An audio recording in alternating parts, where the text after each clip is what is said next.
Four, three, two, Couple seconds here. one. Da, da, da, da, da, da, da. Oh, Oh, I can't see that we are live yet. oh, yes, we are. We are. Are we live? We are live, dude. Yeah, it's a bit of a lag, but we are live. We're We going. are I'm, live. I'm Well, picking. I'm picking it up. yeah, there we go. Ladies and gentlemen, welcome to Address the Elephant in the Room. This is me. This is my face. I'm glad that that's out the way.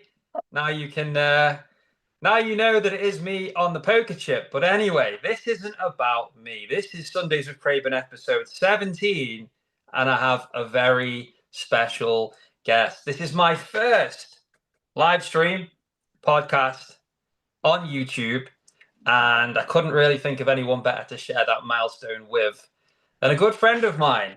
You will all know who he is. You can see him smiling away. Andy, Creative Precious Metals. Thank you Dude. so much for coming on. How are you? Yeah, I'm good, thank you. This is a real privilege. We've been speaking on and off in the background about different bits and pieces, and this is quite an honor actually to be on your first live on YouTube. It's really cool, man. I'm good. I'm really good. Thank you. Good. I'm glad. We're gonna have a good old chinwag, that's for sure. Something that we've had the honor of doing a couple of times since I first got to speak with you. So the way this is really going to go, thank you so much to everyone that has joined us live in the chat. I can see there is 17 of you, so thank you so much to every single one of you. I'm going to go through, like I always would, my questions with Andy. I want to get an idea about his story in life personally, and also his investment story as well, his journey with investing, not just in silver and gold, all types of investments. And then, same as we always do, there will be a specific segment later on in the podcast where we focus on questions from the live chat from you guys. So start thinking about that. I will come to that later. And just to give you an idea, there is going to be a Little John's Wheel of Wonder, which will be spun at the end of the live, and that will decide a winner who will win a mystery bundle. I'm not going to show you it. You'll win a mystery bundle. However, to win that, I'm going to have nothing to do with it. My producer, the one and only Diaxis, at some point randomly is going to put go in the chat and maybe some instructions as well as to what you need to put. When he does that, you need to follow those instructions and get your name in the giveaway. He will be taking all those. That's how you get in. Say no more. That's it for the giveaways. I can't wait any longer. I want to get to know Andy. So, normally what I have, Andy, is a question from last week's guest. Okay. Last week's, well, it was only this Sunday actually, and that was just me doing a Q&A with everyone by myself. So I don't have that for you, but fear not, I have an abundance of questions, and I want to start right at the beginning, as I normally do. So yeah, let's start at the beginning. And what I'd like to know is, what was your upbringing like, and what parts of your early life shaped the person that you are today? Wow, what a question. This is really interesting. I'll start with I'm an old boy, and you look pretty good, dude, by the way, as a first reveal for everybody. So I'm just going to say that. Thank you. Uh, no worries. As an old boy, everyone knows I'm not a youngster, and I was born in 1965, 60 years young then. which makes me 60. Yeah, which is scary. It really is scary when I think about it. But yeah, I was born in a place called Annerley, which is in southeast London. To give anyone context, if they know southeast London at all, if you've heard of Sydenham, Beckenham, all around that sort of area, that's where I was born. Obviously, I don't remember that, but that's apparently what's on my birth certificate. Then obviously I don't know what happened. I mean, the first 3 years, most of us probably, I know him. We don't know what goes on in the first 3 years. But the family moved to a place called Dagenham, or if you want to be posh, you call it Dargenham. Not that, Dargenham. not Dagenham, which is on the borders of obviously East London, Essex type area. And this is interesting because I've never really sort of openly, publicly talked about anything like this, but probably for my first, I wrote down what my life that I can remember was like from the ages of 4 to 10, 4 being the sort of first vague memories of life. And I wrote down 6 words, and it was chaos, loving, violent, calm, inconsistent, and confusing. Are you going to tell us why you wrote those words? Because of the imagery and the memories of how I wanted to try and concept that into how me as little Andy felt going through those first 10 years of my life. And those six words sort of wrapped up probably the memories of what I went through, how I perceived it. Um, I can't overly go into massive detail of what those actually mean because I'm not just talking about myself, I'm talking about my family. Yeah. But for my point of view, yeah, it was chaos. I experienced chaos, loving violence, calmness, inconsistency, and very confusing for a young lad.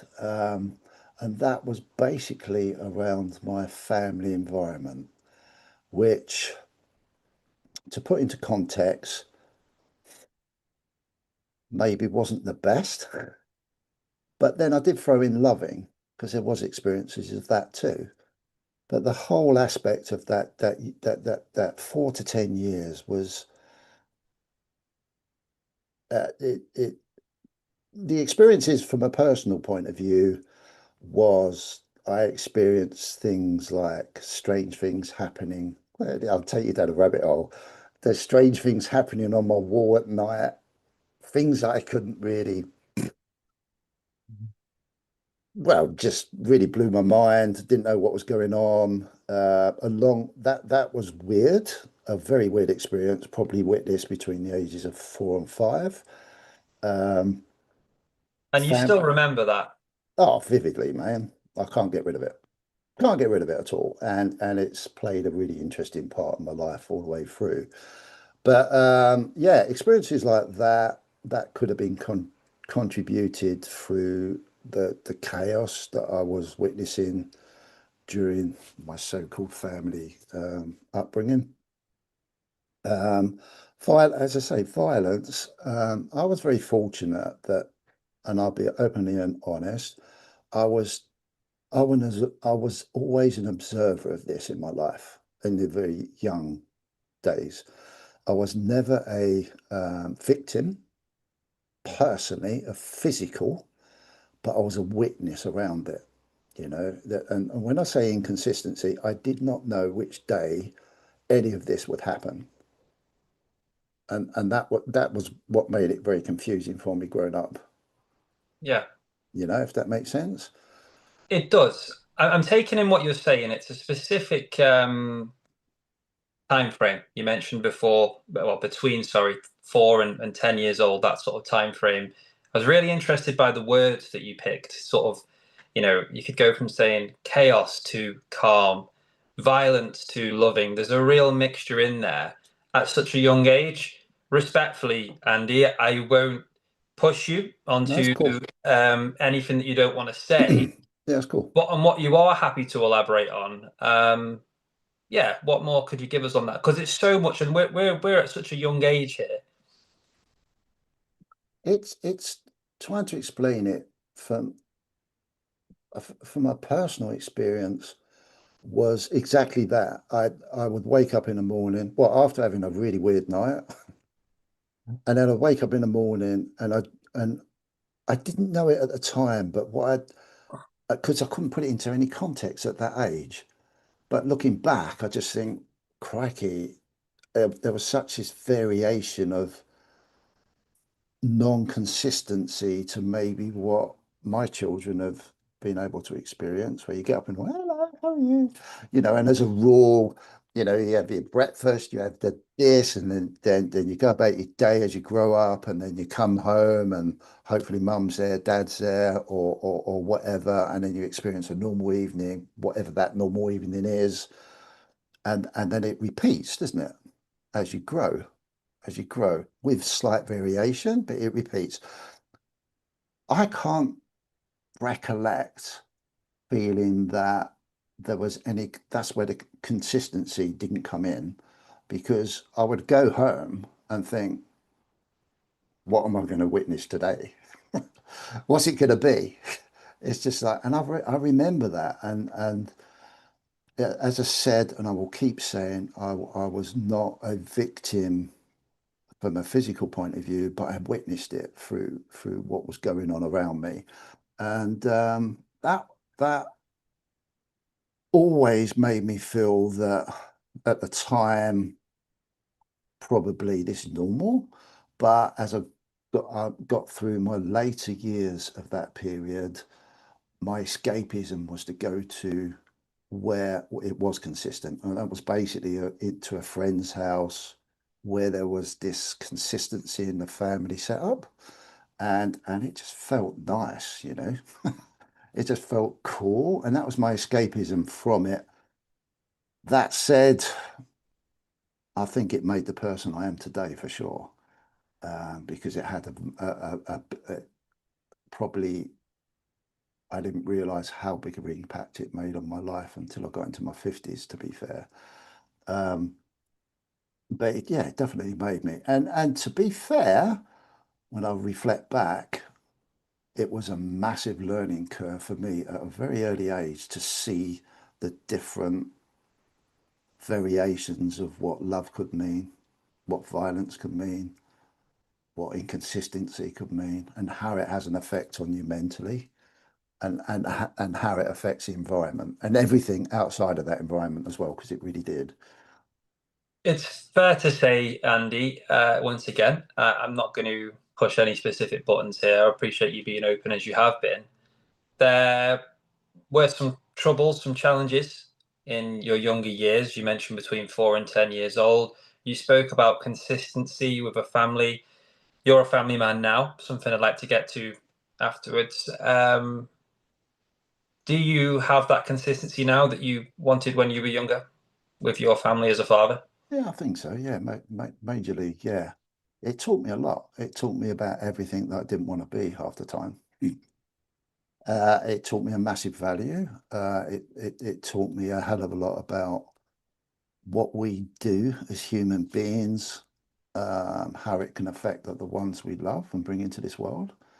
I had a choice. Obviously, I'll get into a little bit more interesting stuff as I go through my life.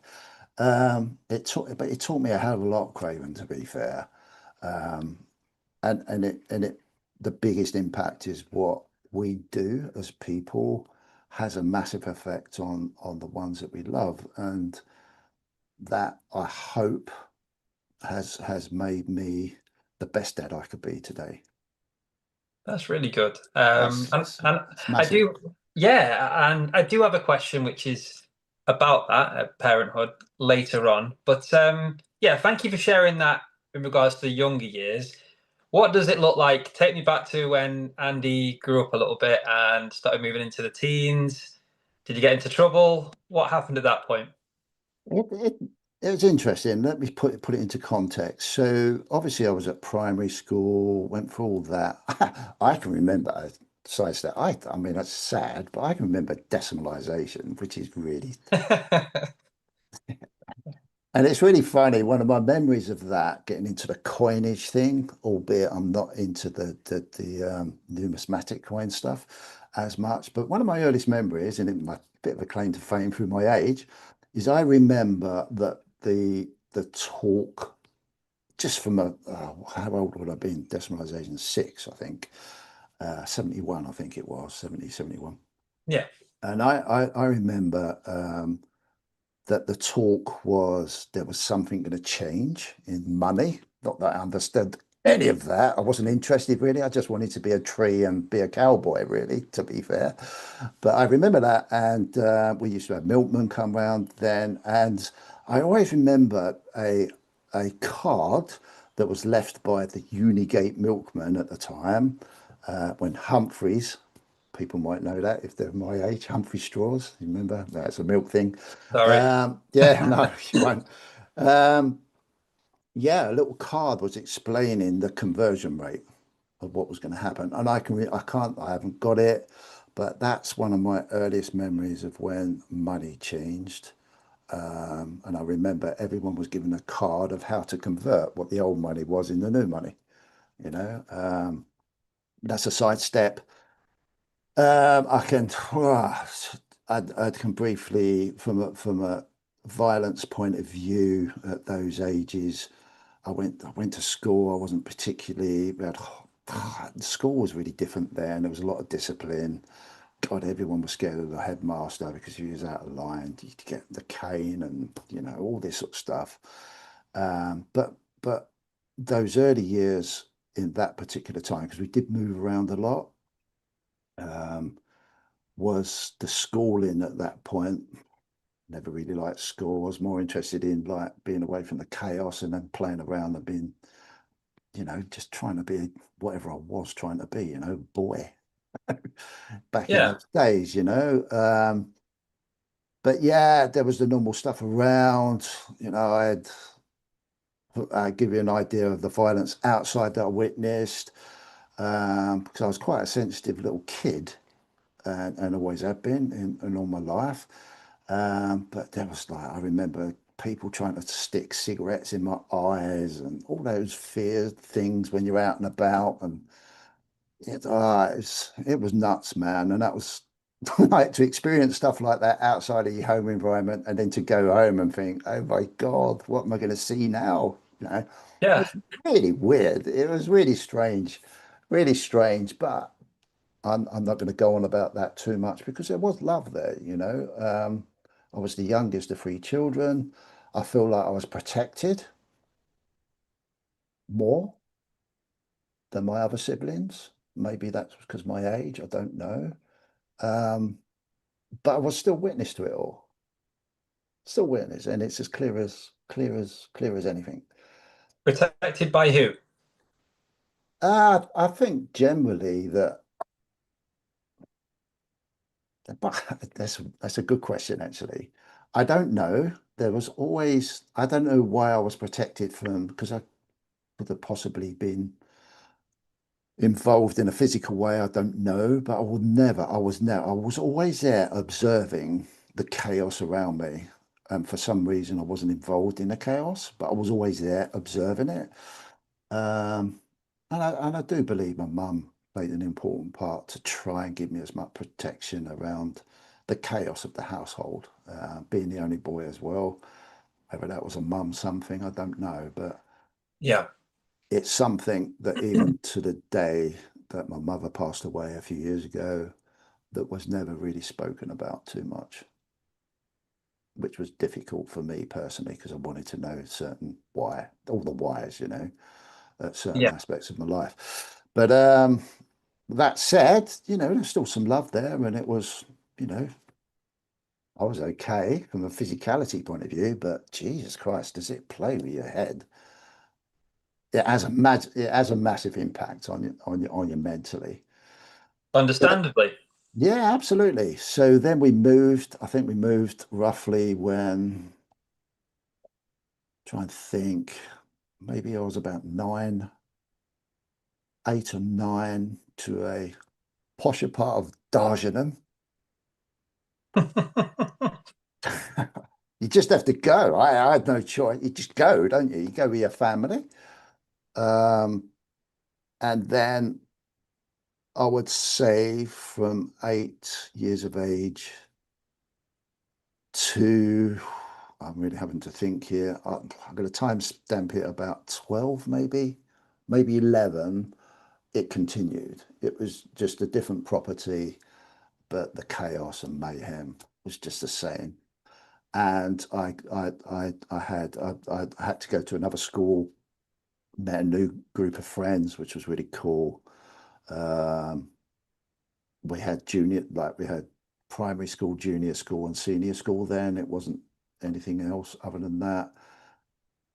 Um, so yeah, I'll be honest with you, Craven, my main interest is as I was getting to sort of 9, 10, I wanted to be out. I just wanted to be out. I just, wanted to experience what it was like away from all this, albeit I didn't know any different, but I visually and observed a noticeable difference when I was with my friends in their homes, that chaos that I was experiencing wasn't there.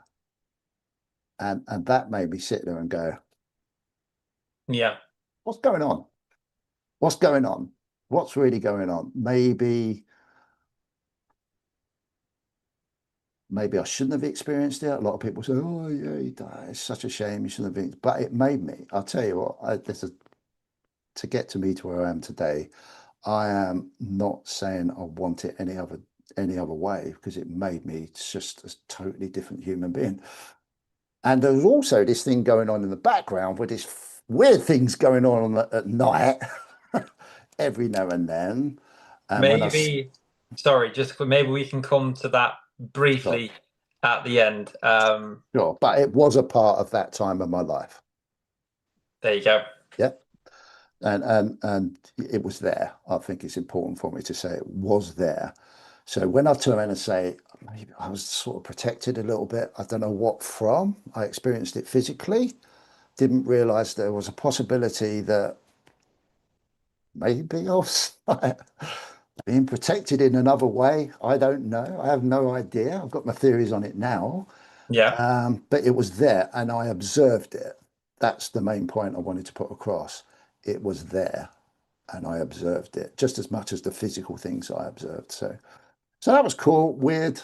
It's very strange first 10 years of my life. And That then, sorry, It's so much to take in. Sorry, Andy. I've been sat back. I've been listening, absorbing what you've said. It sounds like there was a lot of change as you were growing up. I mean, we've spoke for I don't know, maybe 20 minutes, and I think we're at about what 13 years of Andy's life. It's jam packed, mate. I'm loving all of it. What I don't have any particular questions. You've explained everything very well. I'd like to know though, because I want to move as you get to 13, you're getting towards that age. I don't know specifically when you started working and earning some money and moving out, more independently. I want to get into that, and also continue to find out more about your life story as you've grown up from that age. So, when did you start working? And just as a to add to that question, from our conversations, I know personally that your current role is plumbing and heating engineer, that's correct. and Yeah. you've also been a photographer as well. Is there other things that we don't know that have been part of your working career, or has it been very No, streamlined? it's been very streamlined. I've been very fortunate. At the age of 16, I applied 2 jobs. I left school in 81 and I hated school from a learning point of view, but I loved school because all my mates were there and we had a good time. Senior school was great. My I don't you might want to skip it, but my 11, 12 to 16 was crazy. It was really cool. I loved it. Absolutely loved it. Just a typical boy, just expressing himself, running away from all the chaos and probably finding more. But I was in control of that, and with a totally different group of people. So those years we can go down there another day, but those years were really cool. I loved them. I don't think my mother loved it too much, but I did.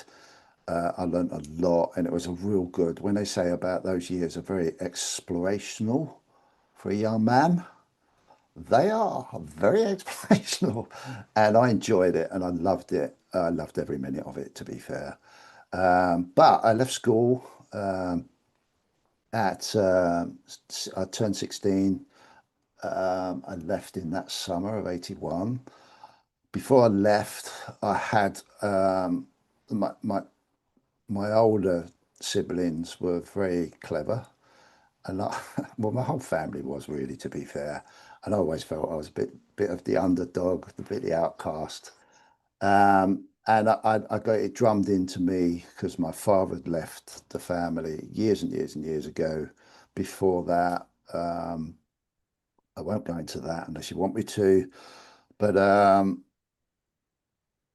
I had no fatherly input. The only input I had from any type of person I could look up to was probably the wrong influence, really, to be fair. But it was there, and I was still like pretty lucky to not get into too much trouble. But my uncle turned around and said he worked for the gas board at the time. It's called the gas board, British Gas. And he said to me, he said, like, do yourself a favor, get a trade. You can't go wrong. Get a trade. Get in the trade. And I applied for two jobs. I applied one for with British Telecom, Okay. British Telecom, being a British Telecom engineer. And I remember going for an interview. What's an interview? Interview. Uh, and when I had to go into London, can't remember where, I had to go into London. Yeah, then there was a thing called an aptitude test, which was like a pre-thing, just to see if you was, what aspect, how clever you was really. An Uh, aptitude test, sorry, did you say? aptitude, Oh, aptitude. aptitude test, yeah. Okay. Which was basically like questions within the telecom industry. There was a lot of color blindness tests Yeah. where you have to, I don't know, you look at a load of dots and it reveals things. Right. Yeah. And then you like just general basic mathematics, English, basic stuff you should have learnt at school type questions, like a paper. And then you do all that during the day. Then I never forget, this is my first realization of having to grow up, where the guy that took us had, before he said anything, he called out a load of names. And he said, like, all these people that I've called out, you can leave the room. So we're sitting there thinking, what's going on? And it turns out they called out all the people that passed and left in the room all the people that failed. And he said, unfortunately, guys, you haven't passed this stage. Thank you very much. That's the end of it, type thing. And that was my first sort of, oh shit, is this what real life's all about? I don't like it. Not easy. You have to pass things. So obviously I went home, disappointment. Oh, and Andy's failed, you know. But my uncle turned around and said, do yourself a favour, apply with British Gas. It was called the Gas Board then. It was in regional, it's called North Thames. And so I found an ad, I applied for it, same thing, went through the same process and passed. Went through it, got to interview stage, met a very good mate of mine at the interview, which was really weird.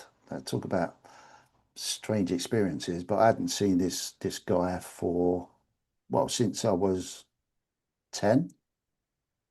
And he was sitting outside the interview room. And I said, what are you doing there? And he went, I'm here for the interview. And I said, no. And we both got the job, which was really weird. It's really strange. Anyway, went Oh, through world. that. Yeah, small world. Yeah, big time.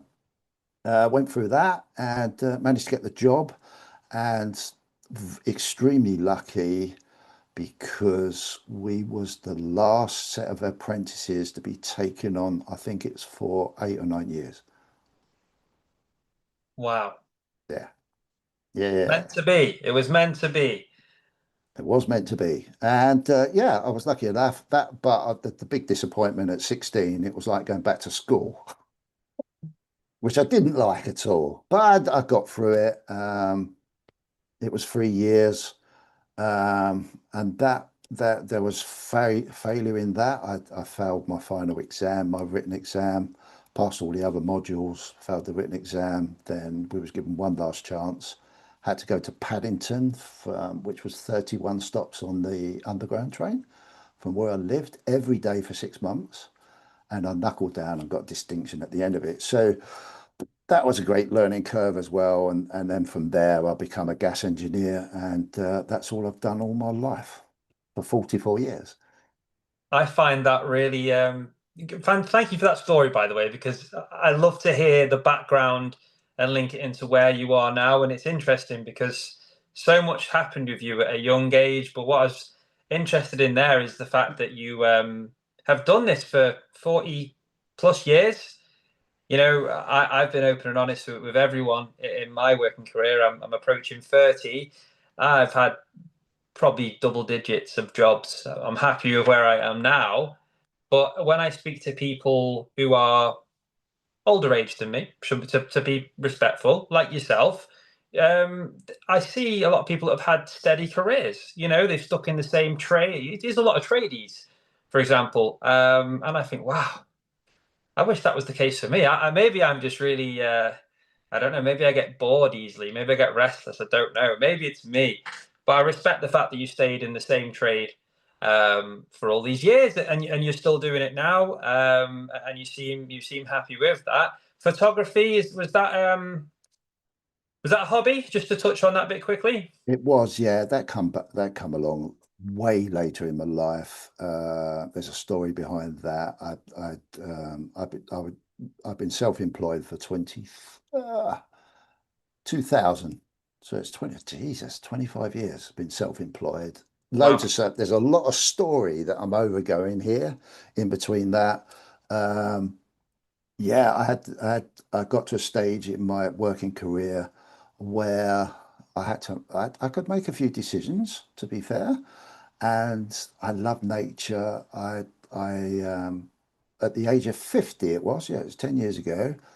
I, I, I thought, oh, what do I want to do? I want to treat myself to something, and that was quite a dilemma trying to think about it. And in the end, it was, I sod it, I like art, I like creativity, and I decided to buy a camera as a treat for myself for my 50th birthday. And like everything I do in life, I don't do anything like half-heartedly. You can ask my wife, I just go in full pelt. It overtakes me, get totally addicted to it. And I'm very fortunate where I live. You can see what's behind me. It's in a studio. And to cut a long story short, it allowed me to create a semi-professional career doing photography out of a hobby, using my studio. And the bit that earned me money was pet photography. Wow. Yeah, Okay. yeah, people's dogs. So I used to have dogs come to my studio, and we'd have a photo shoot for, I don't know, half an hour, 45 minutes, have a really good time, really good, make everyone feel comfortable, and try and achieve something creatively natural but different more than anything. And that allowed me to get into, because the whole photography thing was changing with technology as well.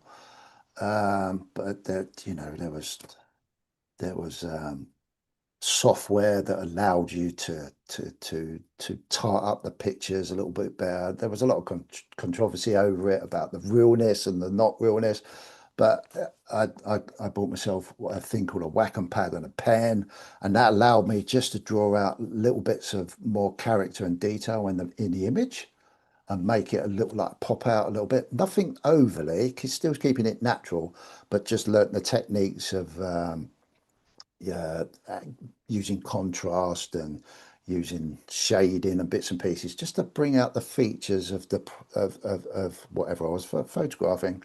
Yeah. And it seemed to be rather popular. And I was really enjoying that because that meant I didn't have to work as hard during the summer with my plumbing and heating job. So I was getting a little bit sort of same old same thing with that, understandably, because that's all I've done all my life. And I found, oh crikey, I can earn a little bit of money during the summer, and do my plumbing and heating jobs stuff during the winter when you can earn some really good money, and have a nice balance. until my son, my oldest son, said, Dad, I want to come and live with you. Oh, really? And I want to come and work with you. And I thought, oh, wow, okay. Yeah, that's really cool. It's really cool. And after a lot of discussions and bits and pieces, um, I said, okay, then. And I had to put that on the back burner and I concentrated on teaching him everything I knew about what I did. And I did for 5 years. There's no better place to get it from his side, directly from you. So, Best 5 years of my life, dude. Working with my son for 5 years, building up something I didn't dream we could build up as a business, and to have my relationship with my oldest son, well, all my children, but my oldest son is really special, just like my other children, and to have him around me all day, best mates, best buddies, and that's we really worked lovely. and we worked and got paid for it. It was just brilliant, and to see him change as a person and be a part of that. Remember what I said about my earlier life? It was so rewarding, and it is every day, to be fair. That's really nice. I appreciate you sharing that. It's yeah, there's so much that have gone on, so much change. Um, and also what you said about the photography. Maybe sometime I can book you in to do a shoot with Hovis. Who knows? He would absolutely love that. Good old Hovis. He's getting on a bit now, but he's a bit of a poser. Bless him. But But oh, go on, mate. You'd have I was just something. going to say the crazy thing about photography now, I mean, we might talk about technology a bit later when we talk about finances and whatever, but technology has moved on at such a massive speed. What you can do with what I can do with my latest iPhone now blows my mind with the knowledge of how you can try and capture imagery. If you know about, certain aspects of light and, you know, positioning and bits and pieces like that, that phone is just basically everything you need. It's amazing. It It's certainly is. crazy amazing. Crazy amazing. A phone is everything you need, and well, since I started being creative with content and stuff, all I've had and all I still do have is a phone. It's amazing what it can do. It's basically a computer with a camera, and it's all built in, and it's so useful. Yeah, it's amazing what technology can do, and there is definitely a conversation to be had about technology. But Andy, we spoke about your upbringing, which was really good to find out more. We spoke about your career path, which to be fair has been very steady. With what you've discussed there, and then your son getting involved with you, which is great. I want to talk to you now, and kind of find out where this came in to be a part of your life. Have you always been sort of financially savvy? And what I mean by that was what potentially was the returning point where you became more focused on investing in your life. When did that sort of spark set? And what first triggered your interest? I know that you now currently present, you've got your fingers in all of the pies really in terms of what you can invest in. But where did your investment journey really start? Great question. That is a really good question, and there's a build up to that, and I won't go too heavy on it. I've been privileged to have a steady career in something that, if you apply yourself, and you're not scared of getting off your ass, sorry, getting off your backside, Don't worry. uh, getting off your backside and building something for yourself, especially if you've got responsibility, which I did. I've got 3 children, Yeah. and a wife, and all the bits and pieces that go along with everything. I was very fortunate because I was in an industry that I moved away from the southern part of the world, and now I live in a really pretty, beautiful part of the world, in the West Midlands.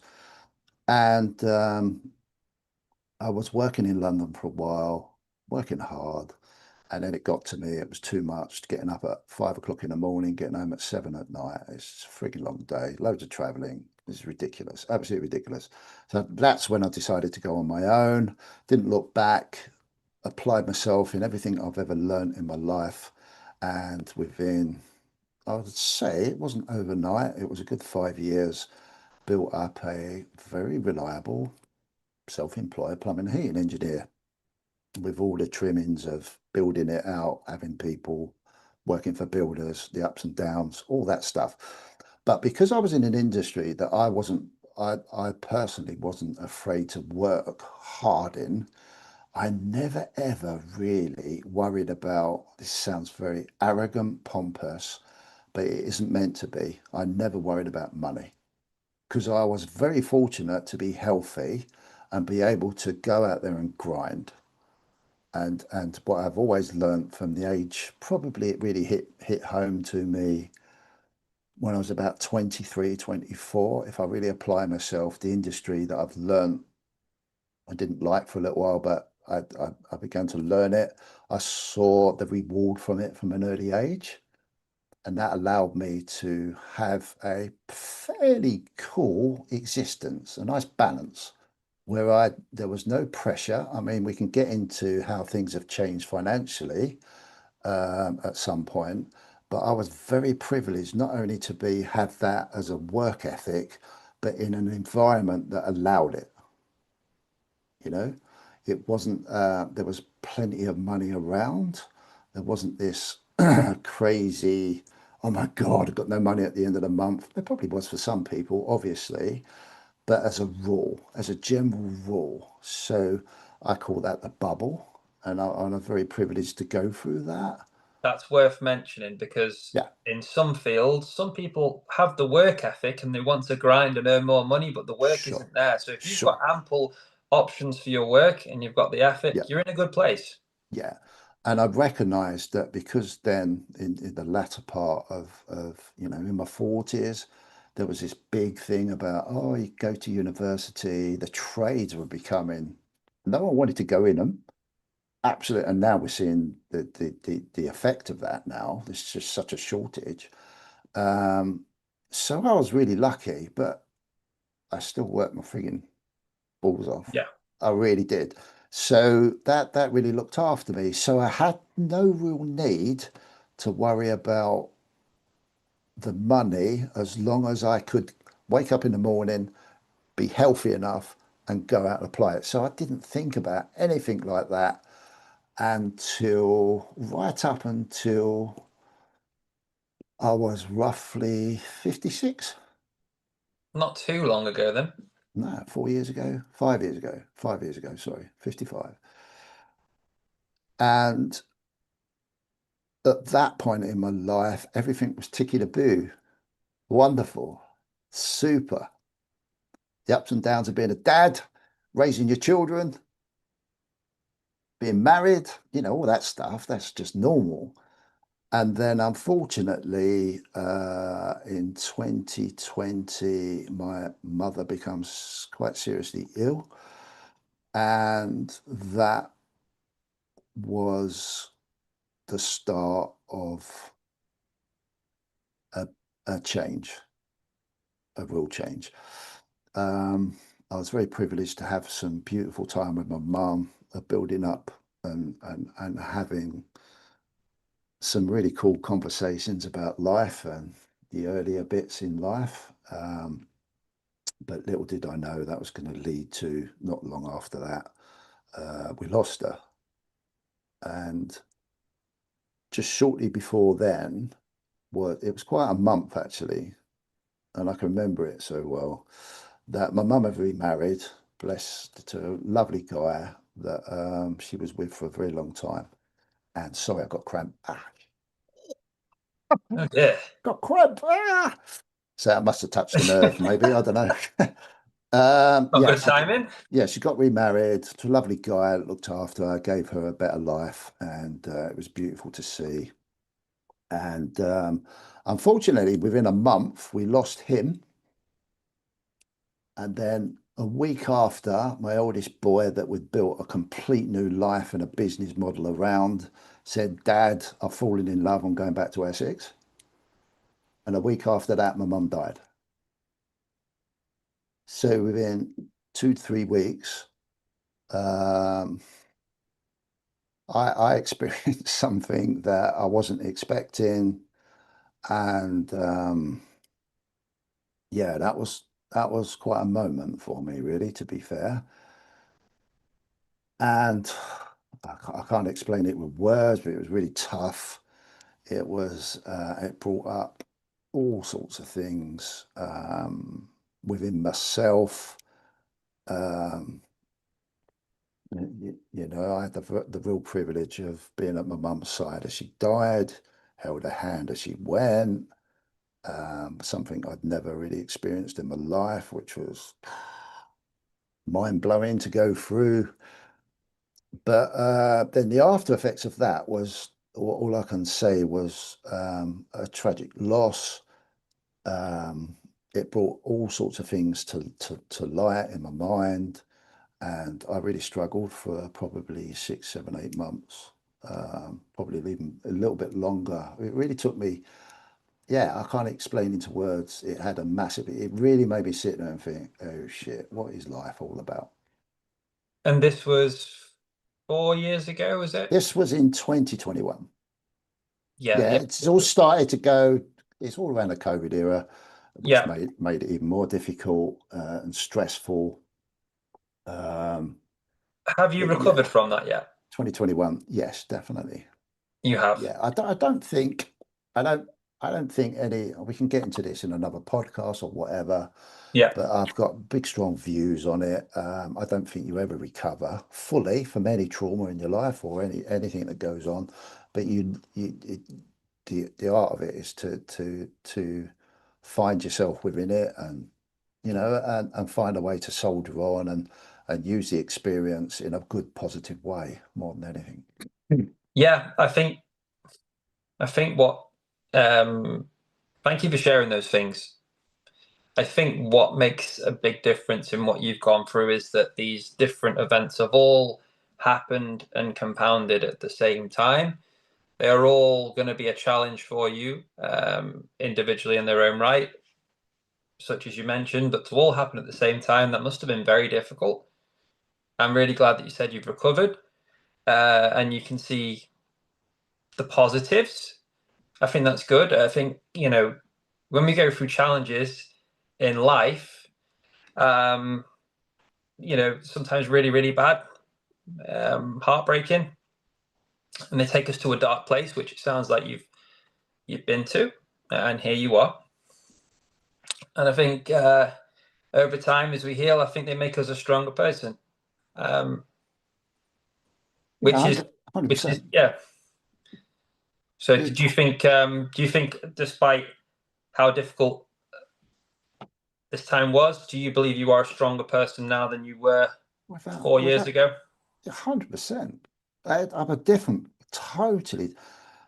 We've only touched on a fringe base. We've missed out a massive part of my life, but it's when I look at from young Andy to today, Andy present.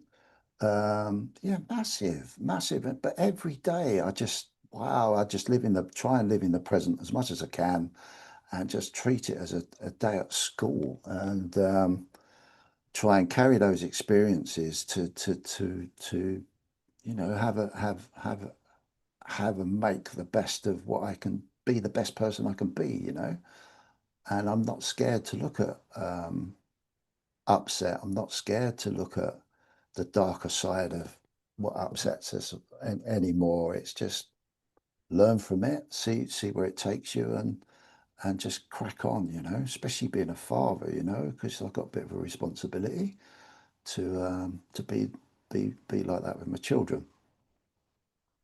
But if you want me to continue, so at that period, if you can imagine, that was awful. Bloody awful, really, to be fair. It's pretty stressful on the family, it was stressful on myself, it was stressful on my sisters. It was just stress factor, whatever. But again, it brought the family together, unfortunately, out of quite a tragic situation. but it was, all positive stuff. But of course, I was dealing with them because my son, bless him, he turned around and said, "Dad, I'm not going to leave you in the lurch." From I think it was June of 21, lost mum.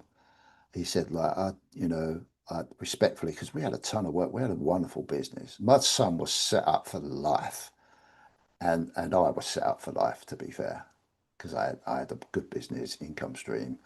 My son was going to take over it more. I was going to do something else a little bit within the business. It was all planned out, and so that blew my mind right in between two deaths. And he said, "Oh, Dad, we've got a lot of commitment. Bless him." I said, "Okay, dude, I know you've got. I'm not going to stop you from going. Not going to talk out of it. You're a big boy. It's been a real privilege that we've spent an incredible 5 years together. Um, it strengthened a bond between us far beyond anything I can put words to. And so we decided that April the following year was when he would go. So I just carried on working, but I've got in the back of my mind, oh shit. I was thinking, oh, I could have, if none of this had happened, I might have had a professional photography career by now, being selfish, and doing stuff. And it was just like, oh God, what am I going to do, And I'm not going to go into too much detail. Obviously, with my mum going, I didn't know, but I found out, I inherited some money, which I did not in my whole life think I would ever. I've always grown up providing for myself. Never wanted to. I've never had anything off the state. I haven't had anything off of anybody. Never ever expected that this would happen. And so yeah, I was faced with that. So probably from that time to when my oldest boy went, I was sitting there thinking, what am I going to do with that then? What do you do with that? What do you that? It's like, suppose What did you do with that? that unexpected. Well, the thought process is because obviously we had me and one of my sisters had to sort out the probate and the whole process of going through the whatever. But so I just sat and I thought, oh, I think one night I just sat, what do you do? Like if you've just got a lump sum of money, what do we do? And it's just like it's a new thought that I was not expecting, hadn't thought about, never worried about it or anything. So I went onto YouTube and I just clicked finance. And from early recollection, I think the buzz around there was around Bitcoin at the time that somehow fed into my feed. And I started consuming over that period of time. And it was probably 4 or 5 months, 4 or 5 months, just consuming, thinking I was special. Because all of a sudden I'm going to have a pot of money that I didn't know what to do with. I didn't even understand anything about investing, what interest rates were. It's so naive. It's ridiculous. But that was the sort of position I was in. I didn't have to worry about it because I always had money So, coming in. So when you were consuming this content and you were yeah, looking where best to place this sudden influx, an inheritance cash, um, was it the Bitcoin stuff that you were drawn to first? We haven't. I can't believe we're an hour in. We haven't actually mentioned silver or gold yet. We're gonna get to that. Yeah, but yeah, was it the Bitcoin initially? it was because that's what come up on my feed. And I mean, don't forget, I was just watching YouTube to watch comedy. I wasn't anything. It wasn't until I did this search. I didn't know a lot about it really, to be fair. But I typed in finance, Bitcoin come up, and I thought, oh yeah. But there's a little piece of this story that may be relevant. Back in, oh, I want to say 12 years ago, 10, oh, I don't know how old's Aaron. Just said his name, should have done that. My youngest boy, yeah, probably 12 years ago, I come across Bitcoin because it was a thing. around the internet. And I, a very short story. I think I've said it before, but I remember sitting in my house on my computer reading something about this Bitcoin thing. And my youngest boy was playing on his PlayStation. My other boy was playing on, I don't know, on his handheld, I don't know, Game Boy or something in the lounge. And I remember turning around and saying, do you guys know anything about Bitcoin? And I mean, bearing in mind, they were only like 10, 11 at the time, 12. And I think my youngest boy, for some reason, turned around and said, yeah, Dad, go for it. That's all he said. And I think, what? So, and I thought, and I thought, oh, shall I, shall I, shall I, shan't I? No, my kids are young. I can't afford to lose it. He was giving you the right advice at the time, so you Yeah, didn't. man. No, I didn't. No. And I'm If, asking that because I don't own any Bitcoin, right? yep, But we all see the stories, whether you own it or you don't. If you did get involved in Bitcoin years gone by, I think you would have done pretty well. Those that really got in before anyone knew about it. It's I don't know what a Bitcoin costs at the moment. What's a Bitcoin right now? yeah, it's 85 grand. 85 grand. Yeah. Wow. If I'd done that and pulled the plug with £800 at that moment in time, I've just done it on a calculator. Yeah, Yeah. for me. It's an old man's calculator. 6.8 million it would have been worth today. Ta-da! That's my story. Everyone's got them. But I didn't do it. And the reason why I didn't do it is because I thought to myself, oh, do I want to lose a grand now? And I've got a young family, you know. My wife would go mental. What are you doing wasting all that? We could go on holiday, whatever. But it was there. And anyway, after that, didn't think about it until weirdly, I put it in the search thing, 4 years ago, in 2021, leading up to 2022. And that's what come up. So that's grabbed my interest again. And my son, my youngest boy, is a lot younger than me, but he's obviously he's a lot younger. Sorry, he's my youngest son. Yeah. 19, I think he was, and that very different out attitude, outlook. And we got chatting, and we said, "Oh, this Bitcoin thing's still around." And he said, "Oh, remember when I said to you, Dad?" I said, "Yeah," and we He just talked. remembers. Yeah, yeah. We were just talking about it, and he said, "Oh, yeah, it's worth having a dive into." And so I did. I just did a deep dive. But the great thing about it, Sean, sorry, mate. All good. Go on. The great thing about it, Craven, was that it sent me on a deep dive of learning about money. What Yes. it wasn't about Bitcoin. There was Bitcoin at the back of it, but it was learning about money. And that was interesting because that then brought me to silver and gold. Okay. You've tied that in really nicely, and Yeah, I want to ask you some questions about this. go for it, mate.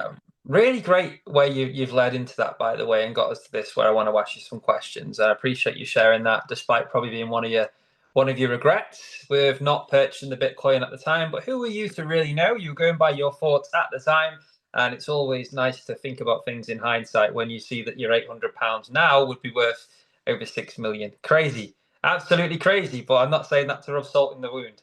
Sorry. What I want to know is you're at a point now, Andy, where obviously you will have looked to put your money in different areas. Some of the options you've got is like cash ISAs, you've got stocks and shares, you've got crypto, you've also got stuff like property as well. Where does silver and gold compare in your honest opinion within all of that? Where do precious metals fit within the options available to invest Today, today? Yeah, right now. today, Yeah, okay, in today's environment, in from what I've learned, I look at gold is probably one of the most valuable preservers of our own time and energy. I like to say time and energy because we swap our time and energy for fiat currency. Gold is probably one of the most valuable, at this moment in time, the most valuable way to store that at this moment in time. And as far as precious metals is concerned, looking at the environment and the global financial situation we will find ourselves in, and the hedge with that for me is to use Bitcoin as a longer term hedge that it will probably show at some point a similar type of value that gold is. So gold for me, I have gold and silver. Gold is definitely, I would say, the real true hedge against inflation and economic disruptive crises that go on at this present moment in time. That's your Gold has real been core. around, yeah, and gold truly has stood the test of time, which is what I find so fascinating about it. I'm still learning. There's so much more to learn, but one thing I do know is that it's seemingly historically a safe storage of wealth. Like I said, it stood the test of time. It stood financial chaos, whereas cash in the bank losing value. It's not. It's not financial advice. It's not just say it. That's what's happening. Um, so, are you more focused on putting your money towards Bitcoin than the likes of silver and gold, stocks and shares, or is it, No, I've pretty much done what I need to do to protect what I do financially. My whole goal now is to do the same, and I'm very privileged to be able to do this um, with my son, with my youngest boy. who, if you don't mind me just asking here, your youngest boy is also interested in the investment world as well. Is that something that he has found himself, or have you encouraged him to, have that in his head, that mindset of thinking ahead, planning ahead financially from a young age? Yeah, no, definitely not. We work together on it. I use his younger outlook on life because really it's his future Yeah. that we're looking at. And there's an age-old saying that many people ask other stackers, investors, they say, what would you tell your 20-year-old self? Knowing Don't what you steal my know. question for later on. Yeah, yeah. No, Well, go on, mate. I'll answer it now, Yeah, is that I'm very fortunate to be able to live it through my son. I like So, that. so I'm actually applying everything that I've really learned in a very short period of time with life experience, yeah, and applying it into my son, which is absolutely beautiful. That Absolutely, is it's beautiful. it is. And he goes, "Oh, Dad, whatever, just do what you need to do." But I don't. I sit there and just say, "Dude, look, okay, we're going to build, and this is how it's worked. We're going to build a portfolio with what I know." He knows how obsessive I am because I'm really trying to protect what I've got, and I don't do anything half-heartedly. I'm no expert or anything like that, but I do try and learn. And with that learning, I'm converting that into him and helping him build a portfolio, which by the way is just unbelievable. That is unbelievable. At I the want to. at the age of 23, he's a lucky boy. Yeah, as I say, I mention this a lot. I do repeat myself on this, but I stand by it. I think the one thing that we all share, 28 of you guys listening right now, thank you so much for tuning in. I've mentioned this a few times. A lot of us that get into investment, whether it be any of the investments me and Andy have spoke about just then, the one thing we all tend to share, the one consistent thing is that we wish we started sooner. And I love, Andy, with yourself that you're kind of using your experience and what you think to pass that on to your son. And I have two things I want to ask on this before we move on. If you can kind of try and answer it in whatever way you can. But basically, you're a proud father is something I've got from that, which is great. Very much With so. a shared interest. Yeah, I love that. So since becoming a father, um, how did how did that added responsibility change the way that that you live day to day? And also, does being a father change the way that you approach your investments? For example, just while you think about this, you mentioned being in a situation where you received an inheritance, you had cash, you were looking where to spend it. That's where you got into all this, right? If we give two scenarios here, Andy A has XYZ cash to spend and he's looking where to put it. Andy B has a family and he's looking where to put his cash. Is there a difference between the two with that in mind when you think about building for the future? Cool. Yeah. Great question. Thinking about it, okay, dad always kicks in. If you've got like for me personally, I can't talk for anyone else. For me personally, dad kicks in. So automatically, because you're so engaged with being father, provider, look after your kids forever and ever, your wife. I've got it tattooed on my arm, always and forever. That's what it means. You are constantly thinking about not yourself. Me, I don't think about myself. I think about making sure they're all okay. Now, that obviously went through my mind straight away. Straight away, it was like the unselfish. Oh, I've got to think about the kids, make sure they're comfortable, without really sitting there seriously thinking about the way I brought them up. That just kicked in, dude. It really did, and that took quite a while for me to sort of get my head around. That maybe I shouldn't be doing that, which my wife said to me quite a few times. But I can't help it. When you commit yourself, for me, I committed myself to having children, not hoping, not for them to experience the type of life I did, not from a money point of view, just from a pure love, building family, everything, all forever. Bond is everything, and if you've got that tight knit, we're there for each other type mentality, it doesn't matter what happens in life, you'll always get through it. That's that thing. But you know, I've always wanted to provide for them, and all of them turned around and said, "We don't want nothing, Dad. Just enjoy yourself. Just enjoy yourself." So that took a little bit of a while for me to get my head around that. So basically, I've just set up, mine and my wife's future. Obviously, I've got a grandson now, so we've sort of made sure that he's got a little bit that, and that was really enjoyable, buying little bits of gold, little 1 gram pieces of gold and little bits of silver, with a purpose.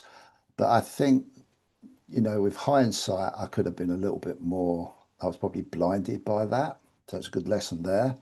And I wasn't quite thinking about what I was doing. Because I was doing it for other people and not really concentrating on what is the best for the biggest situation, which is where my youngest son's benefited the most. Yeah, I like that. Now, Andy, I want to move on to something else, which I'm sure a lot of the audience that are listening will be a part of, and that is Status Social. As part of how can I put this? You've been part of the stacking community for a long time. And from an early stage, you were there. You were a well-known member of the community. You still are, in terms of stacking. How would you describe your experience of being part of the community, and what impact has it had on your journey? Take myself off mute. Sorry, I was on mute. It's okay. Dude, yeah, it's great. I'm going to put there's a bit of more of a picture that I can paint around this, because my stacking journey has been really cool, really cool. As you can see, there's a picture of my studio in the background. When I ventured into gold and silver, did the same thing. Went onto YouTube, started to pick up a bit of information. I was trying to tally it around the information I'd learned on money and finance with the Bitcoin thing, and trying to upbringing, trying to learn about the stock market and the S&P 500, all that stuff, which is just such a minefield. It's incredible. But I had my studio, wasn't doing the dog stuff anymore. Started to get a little bit of gold and silver. I wasn't really speaking to anybody. Didn't really know too many people in the online community, albeit there was only a few around. Um, and I made a decision. I just thought, well, I've got a photographic studio. Let's try and be creative and tell my stacking journey, Yeah. and create a YouTube video. And my wife's going, "What are you doing, you idiot?" My kids are going, "Dad, when will you grow up?" I said, "Oh no, just let me play." And It's like that for everyone at the start, though. When you mm, like picking up a camera and all that, yeah, I get it. yeah, yeah. But I had this passion for creativity, pure passion. And I just started to post a few things. I'd never in my slightest dreams that I'd think I would go on a stacking journey with and entertain a different world with it that had a community and meet other people that were doing it and whatever. So I had no idea, absolutely no idea. Um, Solid community, by the way. I just want to add in. I love this community to bits. It's like no other. Um, yeah, great to yeah, be a part of. So much going on. so I started doing that, and because I started doing that, that meant I started to interact with people, and the people that I was kind of interacting with was obviously Cobra. I was watching his videos because he started about the same time as me. The Stat Collector, because he started a little bit before me, so he was Yeah, on the scene. You had the guy called Future Investments, and this guy, 365. 365. That's my introduction with 365, who between those three people, it was just like, oh yeah, I like what you're doing, and you're like, God, someone likes what I'm doing. What's all that about? But and that began to cut a long story short, build that early interim relationship with other people that were doing the same thing, and it become like, I don't know, a little community, tiny little community of a few guys that were talking to each other, leaving comments on each other's videos, really interested in what each other was doing, and probably learning from each other as well, and Sorry, Andy. watching Was each other this grow. was this pre Stacker Social that you're Yeah, talking? Is that I'm just trying to yeah? do a build up to it, how I It's got just so I know where involved. you're at. Yeah. Yeah, sorry, this is when I first started, totally first started.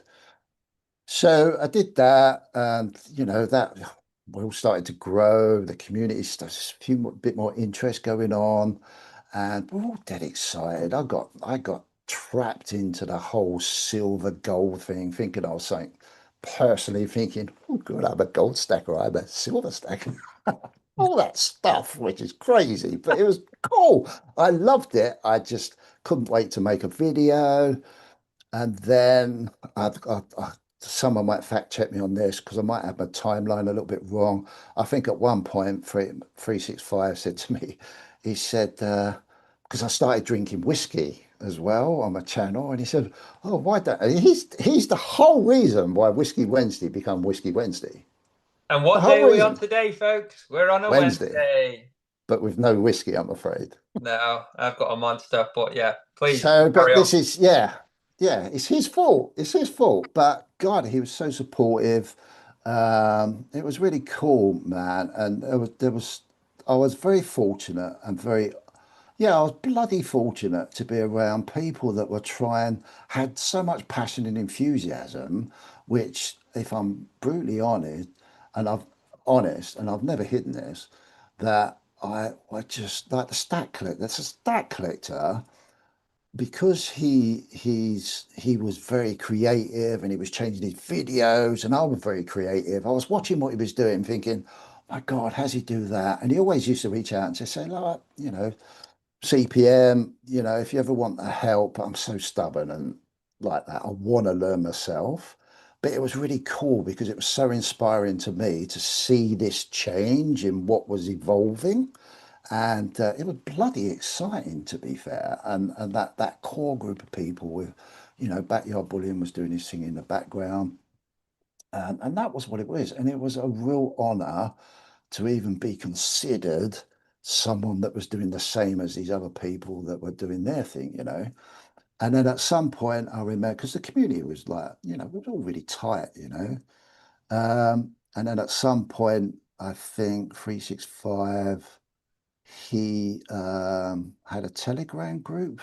I think that's right, because he had an idea of, maybe doing something differently, which is it's fantastic because everyone's looking at creative ideas of how to improve things and attract people to be sharing what your passion is. So that was Yeah, really cool. But then that developed into Stacker Social, and I to cut a long story short, we all know what it is today. It's something like that the boys should be really bloody proud of because definitely. they've built it up from an idea into what you see it today. And I had the privilege of being involved with it, pure privilege. And to this day, it was a very important part of my stacking journey because I was allowed, I presume, I mean, I'm not a part of it anymore, but there's a good reason for that. Um, I presume that the Whiskey Lounge is still in there.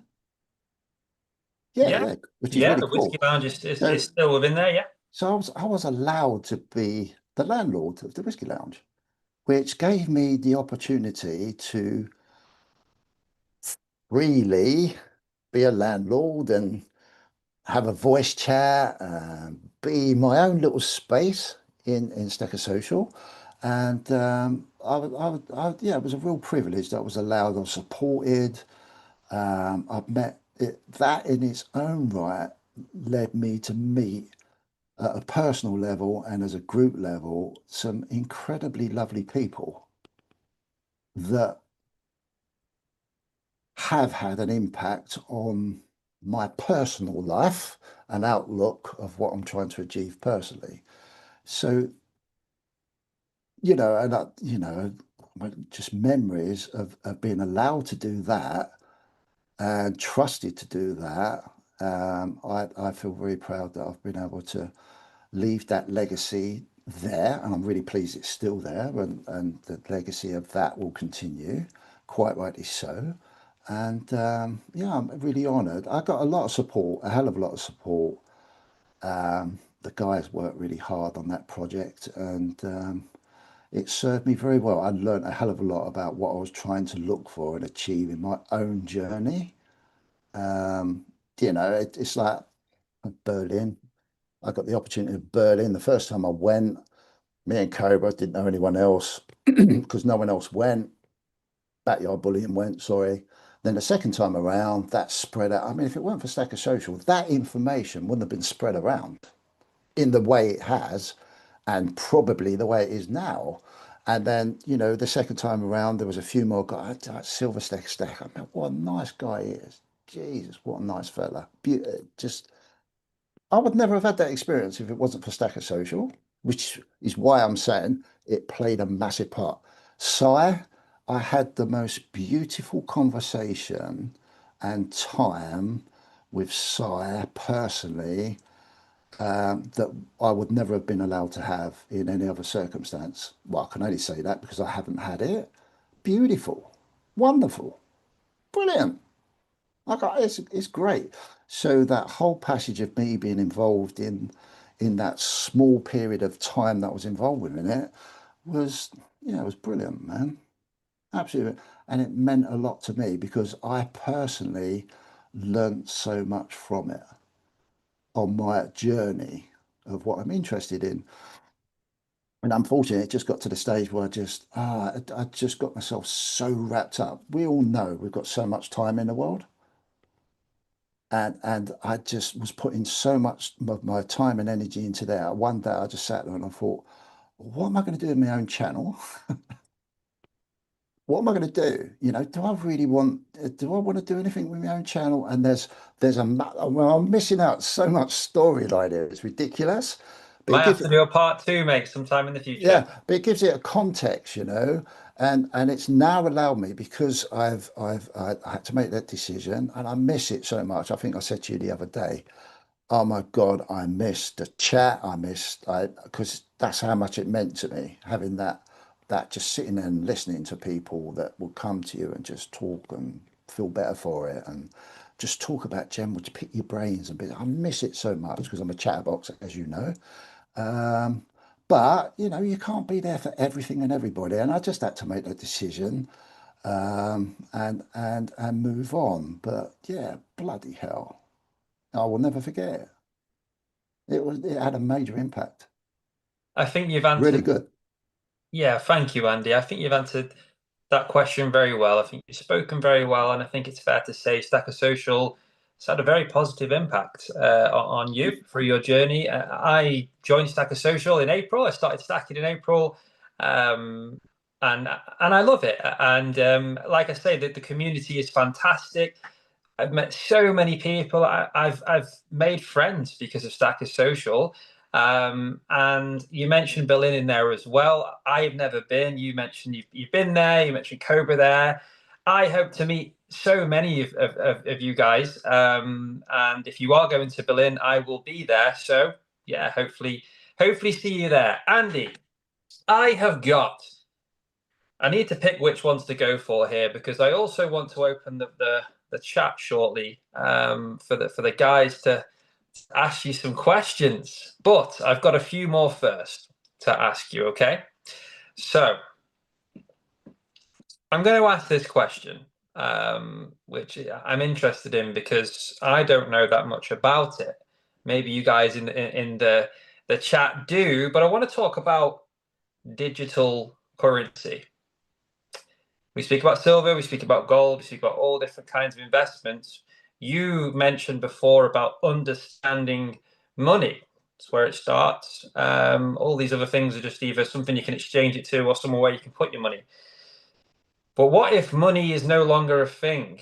That looks like it's about to be on the horizon with this digital currency. And I guess what I wanted to ask is, with talk of the digital currencies and cash potentially, from what I can gather, correct me if I'm wrong, but disappearing. In that kind of future, Andy, do you see holding hard assets such as silver, gold, becoming more important than ever? And what's your personal prediction for the spot prices? And we'll go with a 5-year time frame, silver and gold.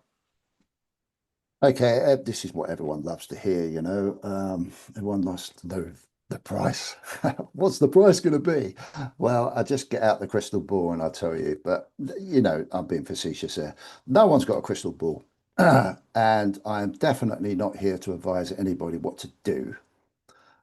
All I can say is, if you can read between the lines, it is so worthwhile going down the rabbit hole, if you want to call it a rabbit hole. I call it an educational journey to understand what money is, not only from the context of how the global financial market sees it, but what it means to you.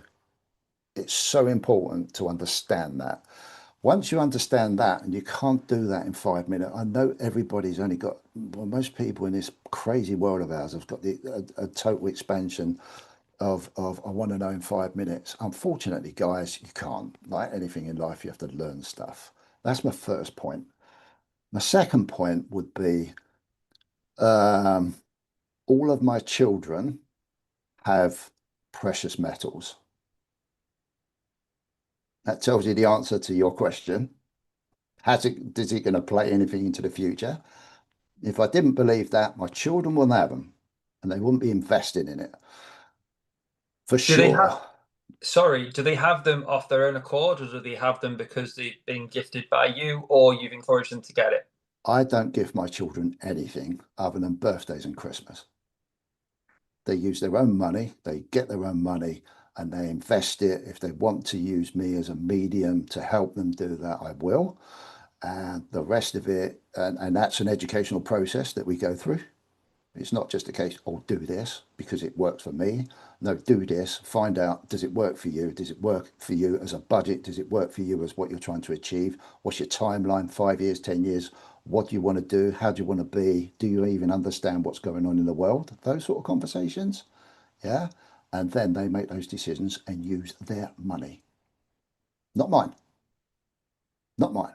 They will benefit automatically if I do my job properly. Yeah.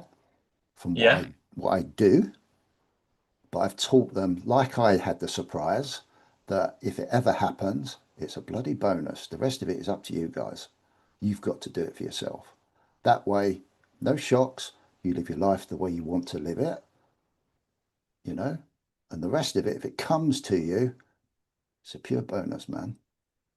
It's not. It's also worth saying that I don't think there's much things that are as rewarding than being your own provider, you know, not being reliant on someone, being free, being independent, owning something Yeah, because you worked hard to earn it. It yeah, wasn't given to you. yeah, I think that's important. And 100%. yeah, just on the, you've answered the question there. I have read between the lines, and I think that, yeah, from my question about the digital currencies, which I don't know a lot about, but I believe they're soon to be a thing.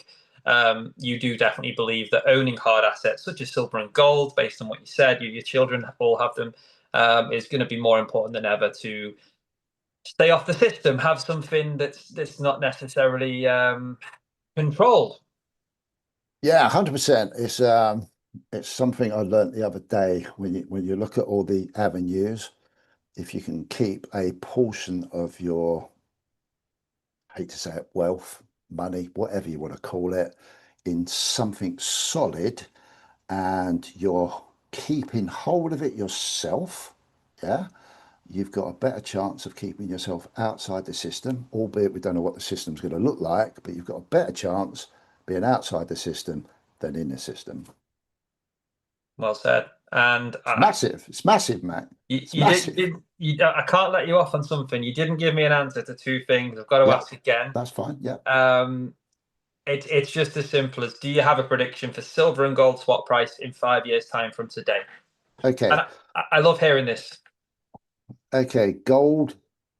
It all right. Okay. This would all wrap around probability of what happens in the global financial debt market. If we have a complete collapse, then who knows what's going to happen with gold? Is it the big safe asset that most of the liquidity is going to flood into at big institutional level? Because to be fair, that's the only real thing that's going to move the market and move the price up. Um, I don't know, mate. There's figures bagged around, certain things happening that I can definitely see a for in dollar terms, $4,000 term. Phew, it would not surprise me if things keep going the way they're going, $4,000 by the end of the year. Convert that into pounds. I don't know what it is off the top of my head, but it won't be. It'll be like 3,100, something like that. All depending Somewhere around three, I'd imagine. Yeah. what that conversion rate's going to be. Silver's bloody interesting. Now, silver, um, I think silver has got a hidden value, and it's going to reveal itself if technology explodes. Because silver, I mean, I can't remember exactly. I did a deep dive when me and my son were looking at making quite an outrageous different silver investment at some point. We did a deep dive and we really looked out into the future of probability and risk. And it wasn't physical. We kept it on paper, actually, for an ETF because we wanted something different. We've got the physical, that's fine, but we just wanted to look at a different aspect. But during that deep dive, we actually really explored the life of what if the whole world did convert, well, not the whole world, but the majority of the car market did go electric. What if everyone had solar panels? And then we did a deep dive and an investigative dive on risk. with that, and we saw that if things probably more that my son would, my youngest boy would see over his timeline, we saw that possibly if we do go down that world, then silver would have an even bigger industrial use than what it is at the moment, and that could possibly drive some value.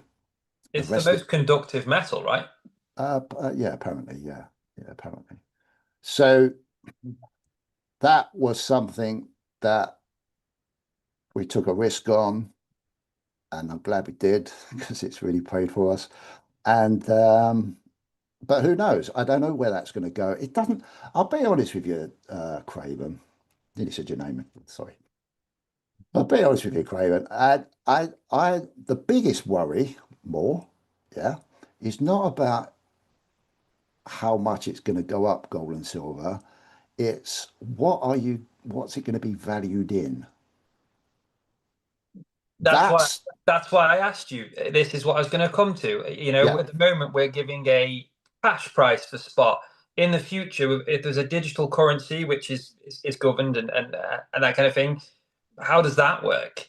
You're not going to be able to go to your local coin dealer and give him 100 quid and see what you can get, junk silver, whatever. How is it going to work? There won't be a cash transaction. You can't do that exchange anymore. It'll all be kind of like to me, right? Maybe you can give me a shorter answer to this, but in my head, the digital currency is effectively a governed crypto. Is that right? in theory, yeah, In theory, it's a digital currency, yeah, but we will then be forced to use. yeah, and you'll have the AI technology tracking it like there's no tomorrow. Yeah, all your transactions, Yep, it's there. There's no yep. without cash. Would it completely eradicate cash? That's down to the people, isn't it? It comes down to common things. Now, the only way it can eradicate cash is if all the cash disappears. No one's got any to move or use or anything. So there's that. If there's still cash in circulation, then it only becomes a method of transaction for goods and services if you meet someone that is willing to exchange it for what you've got. If that goes, if nobody out there wants your £10 note, £20 note, £5 note, £1 coin, whatever, £2 coin, in exchange for what you want, it's gone. It's gone. It's got, that's the way we live our lives. It's all about perceived value then. Yeah. That's what it comes 100%. down to. Does Yeah. somebody perceive that to be? Yeah, Yeah. it's interesting, and I'm nervous for that for a number of reasons, but I'm also excited to see where this goes. What an interesting conversation we've had. I mean, look, Andy, you're someone that if we were doing this for much longer, there's so much more I'd want to ask you, but I do think this sets this up for nicely for future conversations. I have one more question from me to you personally before we move over Go to for the it. live chat. I can see at the moment everyone's typing one, so I think Diaxis must have pressed the giveaway gun, so to speak. So good luck who's got into that. Thank you for starting that, Diaxis. My last question, and this is away from the metals. You've touched on it before, weird things happening. You know very well that I'm interested in this. You've got a fascination with the paranormal and the mysteries of the universe. I have to ask you, in your view, are we alone?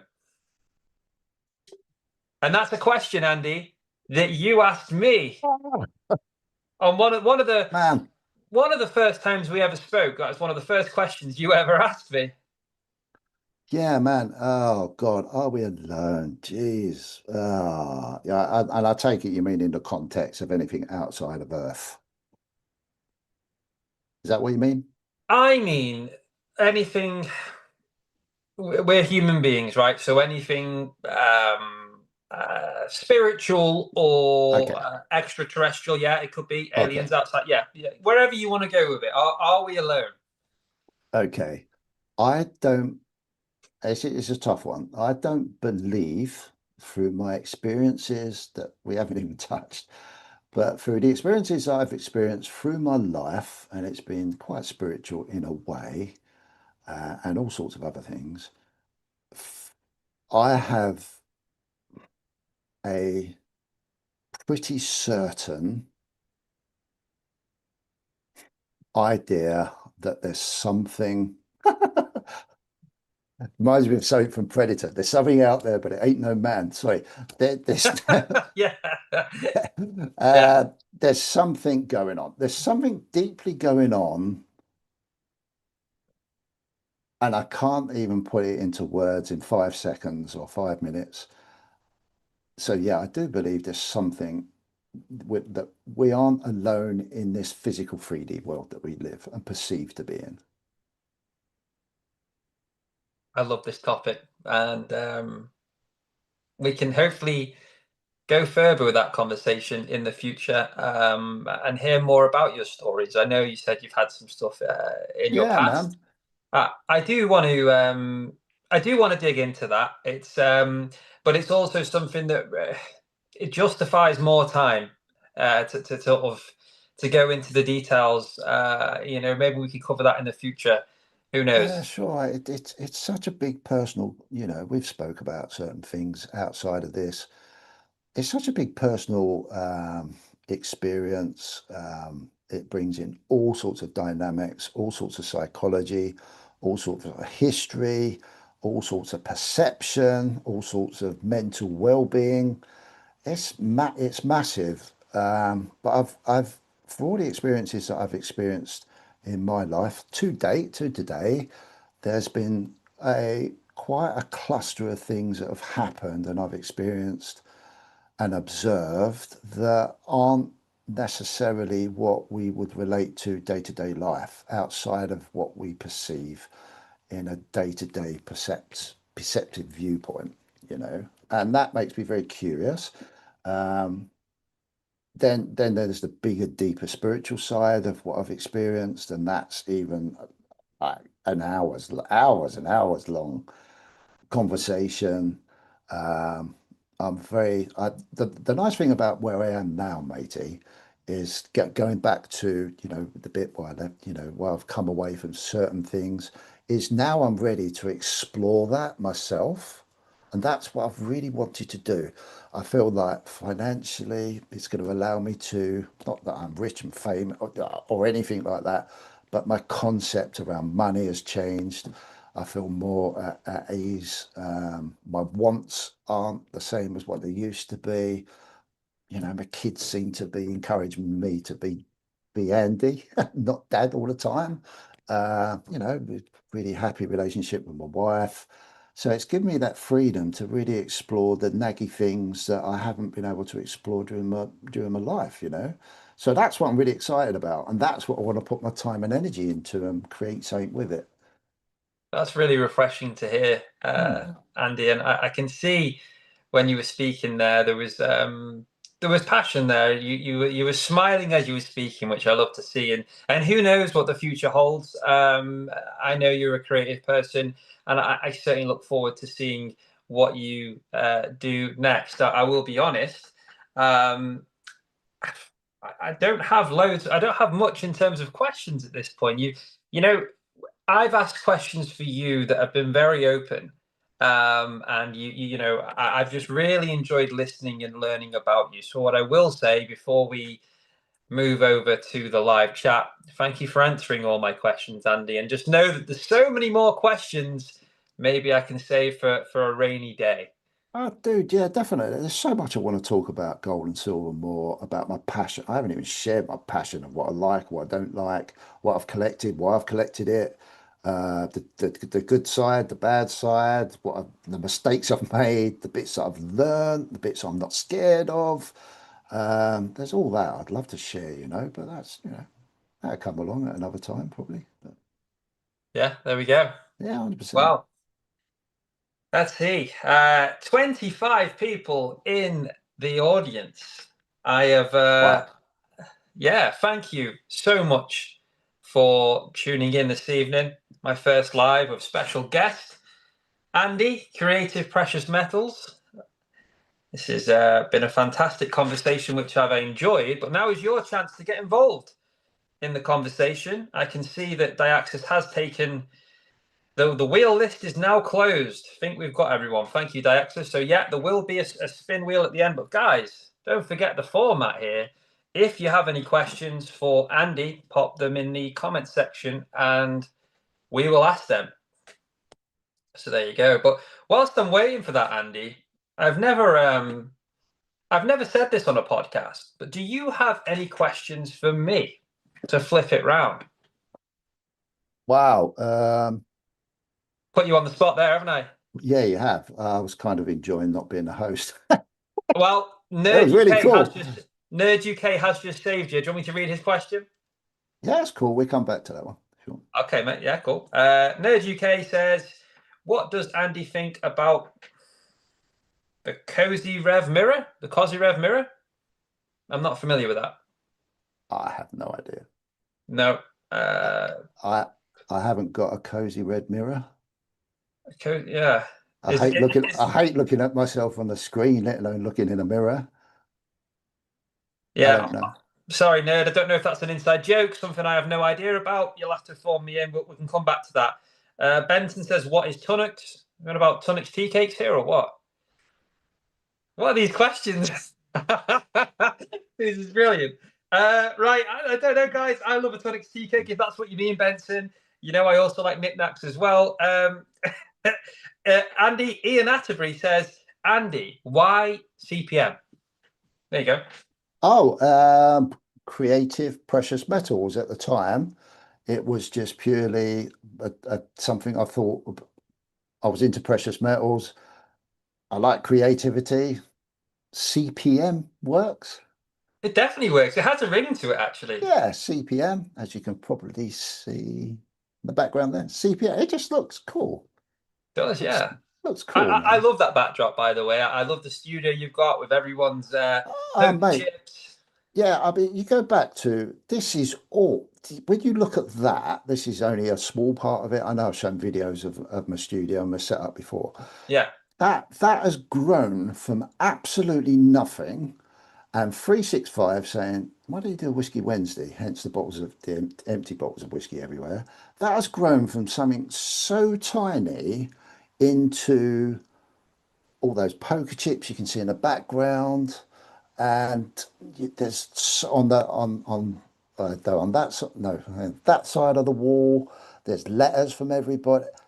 I love that. Dude, it's just I walk in there and it's just like a time capsule, and that's why I say to you, and that's why I kept it there because it had a major impact on my journey. It was brilliant. I loved it and I miss it so much, but I've got other things I need to do, you know. Yeah, yeah. Shame. It's a real shame, but yeah, I'll say on that. I think 365 is a brain box. I really do. And you mentioned there Whiskey Wednesday. For me, this Sundays with Craven wouldn't be a thing, I don't think, if it wasn't for 365 mentioning it to me and then me saying, yeah, actually, I'm going to run with that and do it. So yeah, I want to say thank you to 365 for that. At the time, and here we are, and I enjoy doing this so much, and there's 29 people watching right now, which I really appreciate, and lots of questions coming through as well. And I will. Sorry, can I just say one thing as well? And that another major person that played a really important role for me, and it doesn't happen that often in life, but I met a very good friend, and that was Cobra.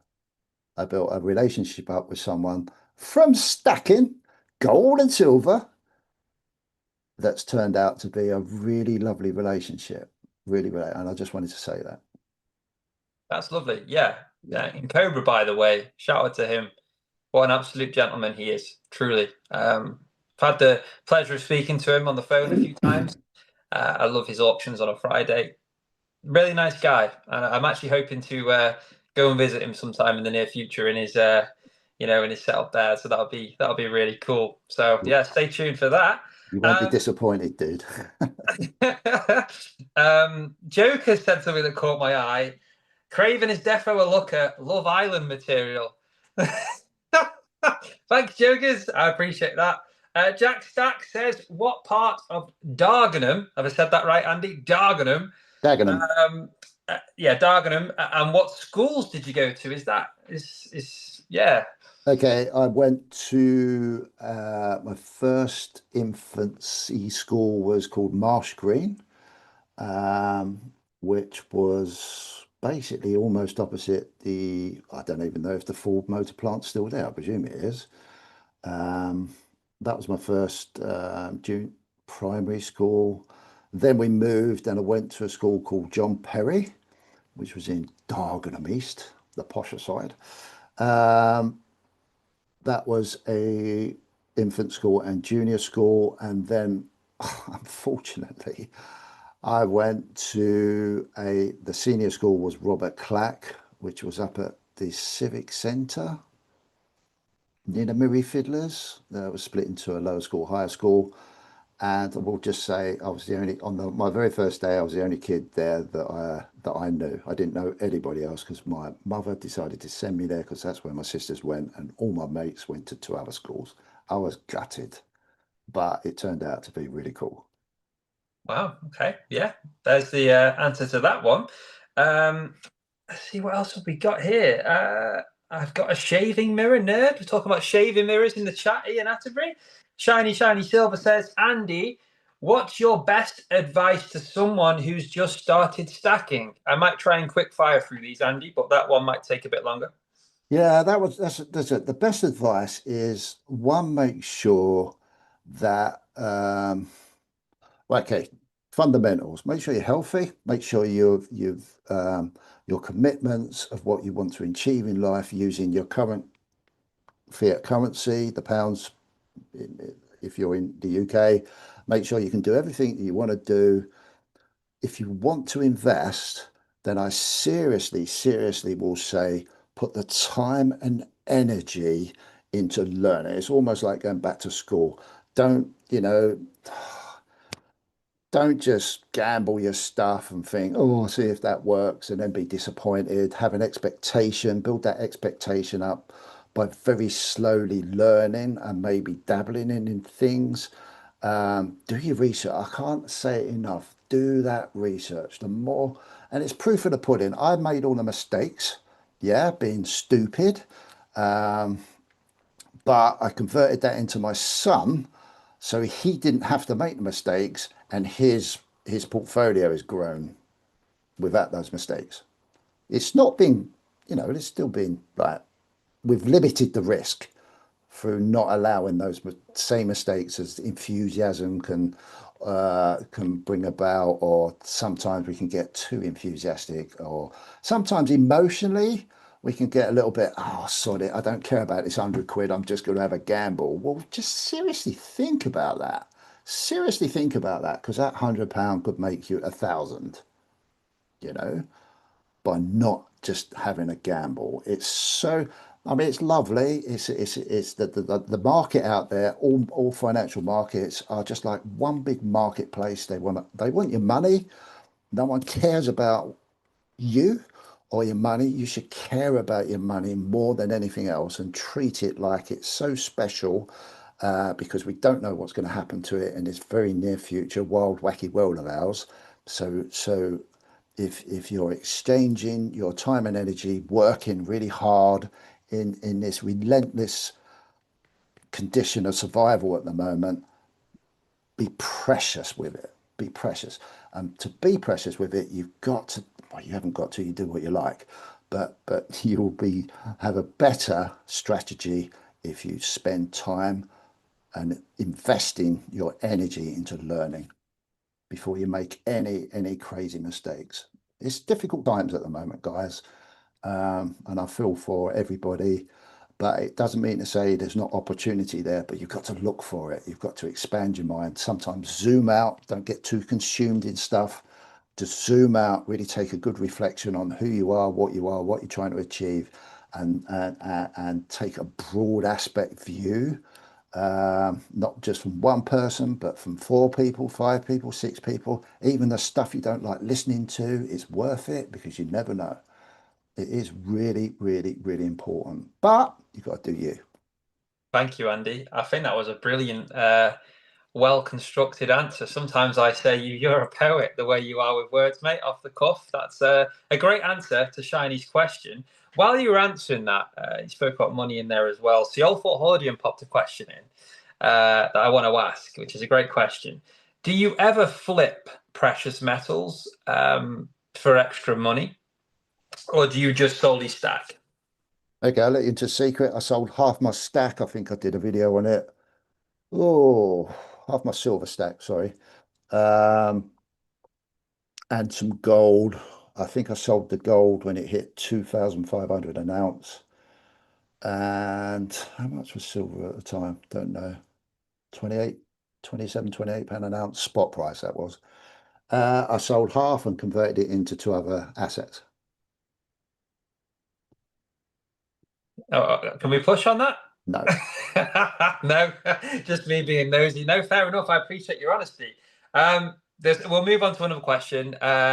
sorry. No, it's all right, mate. I'm just being cheeky. BBA, question for Andy. BBA says, "Who is Boo?" Okay, can I just boo? That was a private joke, that one. The boo's a private joke, but I'll tell you. The I would just like to say one thing, and that's really kind of BBA to ask a question, but I would like to say big respect to BBA. What a nice guy. Yeah, I've had 100%. and that's no disrespect to anybody else. It's only because I've my time that I've spent in all this space. I've interacted with some people more than others, and I had a more like personal interaction. And I just wanted to say, nice guy, lovely guy, very supportive. He's a treasure for what I call people just genuinely being nice. That's nice. I've described BBA multiple times as the people's champion. I think he's a real supporter of the community, a key player, and he makes the community a better place. So thank you, Yeah, BBA, for everything that you do. yeah. He's a good guy. Now, Boo was a joke. Boo was a complete joke. I I I used to refer to 365 as a ghost, the ghost of the community, because you could never see him. You heard him, but you could never see him, and he would appear. But no one know, and it was my way of just I used to put that up at it because it made me chuckle at the start of every Whiskey Wednesday because I used to mention it when I knew why I put it up there, and I think I told 365 in the end, and but that's why because and that gives him credit because I do not know how somebody can have that sort of discipline. Obviously, I do know how, but for me, I couldn't do it have that sort of discipline to play that sort of role with the reasons why he does it, which I totally respect. Um, he's extremely disciplined at what he does, and that's a rarity in its own right. And one thing that I've always said and I've always admired about the guy is his passion and consistency to do the thing that he thinks is right for him and his family. And yeah, I just got total respect for that. I really have. Yeah, my hat goes off to 365, who has left a comment in the chat. I want to read this. So maybe I'm slightly behind because I'm reading questions. Probably what's happened where we are in the chat. Sorry, guys, if I am. But where I'm up to 365 days of silver. Thank you for tuning in, by the way. Who says, I gave you the this is in what I was saying before. I gave you the platform, Craven. You did all the rest yourself. You've created an incredible podcast. Thank you so much for that comment, mate. I really appreciate that. Benson's Coins had a question for you, Andy. Question for CPM: If you could if you could do another trade apart from heating, what would it be? Ooh. Well, I've watched a lot of electricians and been very envious of electricians. I've got a very good friend who's an electrician that I've been working alongside on and off since I've been self-employed. And well, I've always rigged him. He just walks in with a few screwdrivers in his hand. He does He doesn't know he can get cables and wires around certain places far easier than you can with pipes and bits and pieces. And it's always been that bit of banter between the two. That's a great question. Plumbing and heating so looked after me. I think it's wonderful. Um, I do. The only, I suppose the only, I don't know if it's a tradie. Um, I like people that construct stuff, like more engineering construction. I'm fascinated with the way people build infrastructures of road systems or railway systems or big. My nephew very heavily involved in civil engineering in big projects, nuclear projects in the UK, and I quite often listen to him and think, wow, what a fascinating job that is. But I'm not sure that's a tradie at that level. But I suppose there's bricklayers. Brickies Yeah, are quite cool. Brickies are quite cool because they're constructive and I watch some of their work and they're bloody so creative. It's incredible. they get paid well as well. Hard work, but they get paid really well. Yeah, they do. And, I wouldn't mind. I mean, I've had a dabble. I can plaster now. I've taught myself how to plaster, I do tiling. Um, I can do electrical work, but I can't do it at the scale with the regulation around it. That's why I've got a friend that does it. Yeah, generally, yeah. I don't know, mate. I think I'm really happy with what I've done. I really enjoy it. Well, you've done it for over 40 years, mate. So yeah, that I think if you enjoy what you're doing, it doesn't feel like work so much. And if 100%. you've got a work ethic, which you clearly do, you can earn a lot of money doing it if the work is there. I saw a question from Queen Nessie. Thank you for tuning in, Queen Nessie. Dagenham and Redbridge, was that a football team? It is, yeah. It become Dagenham and Redbridge. It always, when I grew up, it was always Dagenham. Dagenham had its own ground. I'm trying to think of where it was now. It wasn't far from where I lived at one point. And then I don't know why. I don't follow football as much anymore. But at some point, back in the day, I think the two clubs amalgamated. Maybe financially, it was the right thing to do, and it became known as Dagenham and Redbridge. Interesting. I didn't know that myself. Mm.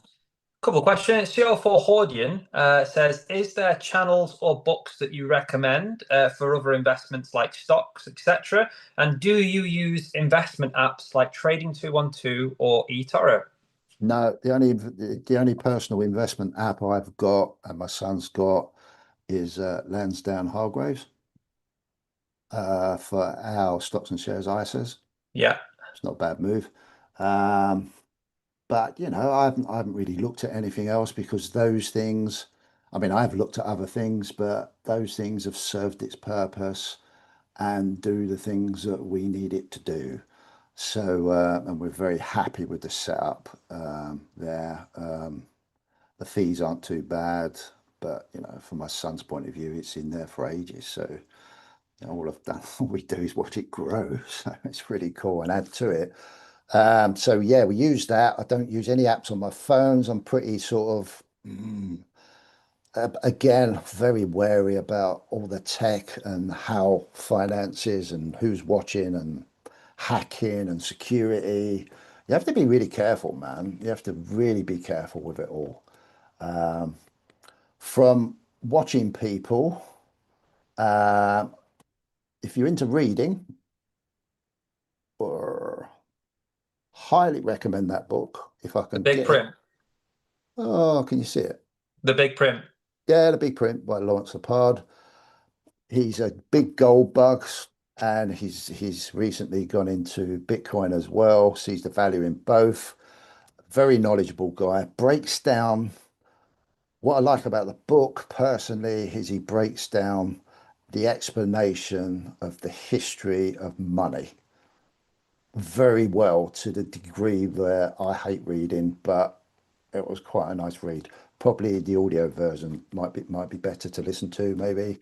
But it's one of the books that I found very useful, just to use as a cross reference, really, just to You know, I've heard this or I've read this or I've listened to this. Does that fit in with what anyone else is saying from an historical point of view? Just so you can sit there and go, yeah, it makes sense. I can believe that, because trust has become a massive thing now as well. Yeah. I think that was a really good question from Siolfo, because one of the things that I think I need to do more, and this is more about investing in myself more, I'd like to read more. I think there's so many benefits to reading as opposed to, consuming content through videos all the time. Yeah. So maybe I will have a look at that book. Now, I can't see any more questions coming from the live chat, Andy. I want to go back to where we were before we move on to the wheel. You said you were going to ask me. Well, I asked you for a question for me. You were thinking of one. We said we'd come back to it. Did you have one or not? Don't Mate, worry I if haven't. not. I haven't. Oh, come on, I'll think off the cuff. So, in your journey, which I believe started in April of this year, Did? yes, I do listen. Um, yeah, in your journey so far, what have you mostly enjoyed? And it can be anything since you've been involved with stacking, collecting, whatever you want to call it, precious metals. What is the one thing that you've really stands out to you that you thoroughly, thoroughly, thoroughly enjoy? And that could be anything from holding a piece to whatever you've created in Stacker Social or on your own channel or your relationships with people. Indulge us. This could lead to a fairly deep answer. I'm going to be completely honest with this and say what comes to mind, what I feel straight away hearing those words from that question. Best moment. That's a really good question, by the way. Best moment for me. Look, I've had so much fun getting new pieces and different things as you build the stack up and the collection. But honestly, the best moment, there's so many of them to pick just one, but there's a consistent theme with where I'm really going here, and it relates to the friendships that I've built, the conversations I've had with great people, which make the whole journey so much more fun. As I mentioned, there's a fantastic community. I'm proud to be part of Stacker Social. So many wonderful people in there that I've had the luxury of getting to know. And find out about their journey. There's such a good support network in there. I love playing poker, and chatting to people on the voice calls. There's other people doing different things. There's auctions. There's so much, but the community itself, that's what makes me the happiest. There's all the memes, the chats, everyone sharing their pickups. I just think it's a really, really positive place to be if you're a stacker. It never fails to, sort of brighten my day. That's fair. That's cool. That's nice and honest, wasn't it? Yeah, that's the God's honest truth. It's amazing. It's an interesting case scenario, because if you look at what the guys are building, Stacker Social, yeah, for argument's sake, what's going on in the UK is, I can't believe the change. And when I look around and compare, it is so flipping unique, because it's not just this egotistical, look what I've got platform to say, "Ooh, look what I've got, and you should do this or you should do it." And that's what I really loved about it. And long may that continue, and I'm sure it will, because I'm sure the guys that set it all up and keep an eye on it all, that's what it's been built on. But it's special. It's really special because it's so unique, and I think that's one of its greatest assets. Is I think I said in a video once that it isn't Stacker Social, because it's two different things. It's stacking social. I saw the value in the social more than I did in the stacking. And I think I mentioned it once, and I was talking to 365 about it at some point. And it just dawned on me how unique that you can bring a social side of a construct of an idea to be ahead of the actual idea, if that makes sense. But of Yeah. the idea of the stacking. And that's truly incredible to see that develop. It really is. I think so too, and I can understand more so from your point of view because you were there from the beginnings. I've only joined since April, and I think it's nearly at 2,000 members now, which is incredible. Like you said, they should be very proud. Um, yeah, Andy, I'm going to ask you before I move on. There is, if you saw me laugh during when you were listening, it was because I've seen some things in the live chat which made me giggle. Are you happy to answer a few more questions before we That's move to the wheel? cool, We will man. wrap this up, guys, before 9:30 at the latest. But I've seen some really interesting questions in here. I'm gonna read through. There's a couple for me. Then there's a really interesting one for you, Andy. What's this? Diaxa says finding little John and their relationship growing. Little John, eh? Right, Brits and Sobs. Oh, this is for me, sorry. Question for Craven. Did you sell your silver to buy your missus a ring? No, I didn't. I needed the money. Honest truth. What bliss? Oh, here we go. I thought these questions were for you, and I'm reading through now. Sorry, Andy. BBA says, when's the wedding, Caravan? I don't know. When I know, I'll let you know. Queen Nessie says, where's me onion rings? Now, is that insinuating that I owe you a pack of onion rings, or is that just you have onion rings and your onion rings have gone missing, so you want me and Andy to figure out where your onion rings are? I don't know which one it is. I hope you find them, and if for whatever reason I owe you a bag of onion rings, it can be arranged. That I want everyone to be happy here. That's absolutely fine. I think I owe at least one person a bag of knickknacks, so we'll get to that. Here's the question, Andy. Here it is. This is what caught my eye before. So, Coin Noob. Hi, Coin Noob. Thank you very much for tuning in, mate. So this is for you, Andy. If you could commission a modern coin that future collectors would fight over in 200 years, what design or theme would you choose? Brilliant question. That's one to think about. No, I'm going to answer that really quickly. And that would be a 1/10 gold Bitcoin. A 1/10 gold Bitcoin. Wow.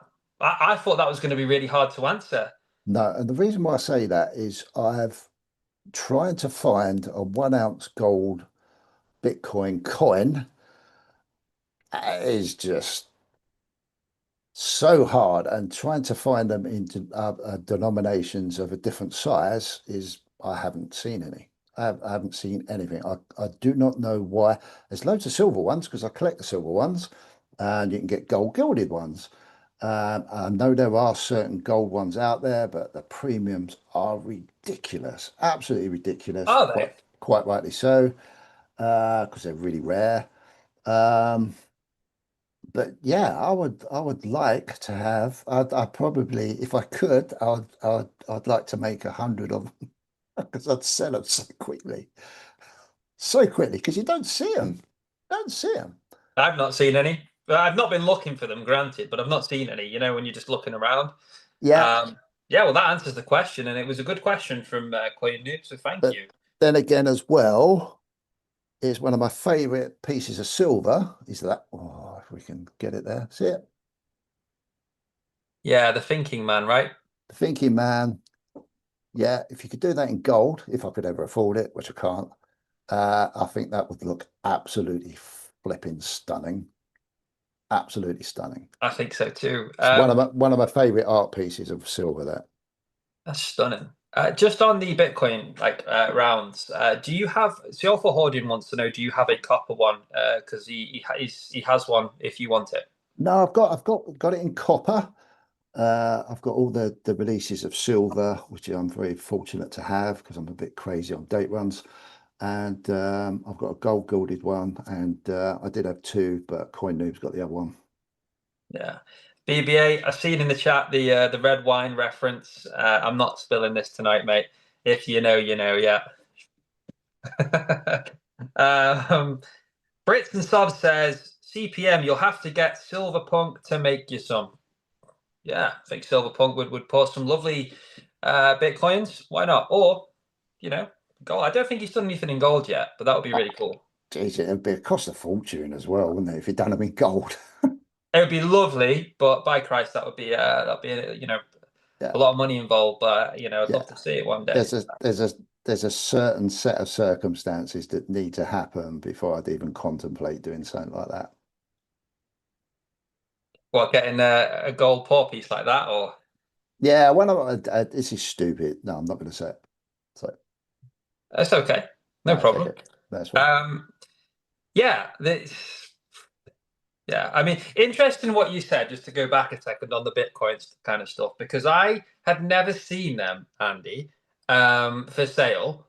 What? Just before we move, why is there a premium about that? Because it's still an ounce of gold. Do you know what I mean? Because it's just all it is a stamped B essentially.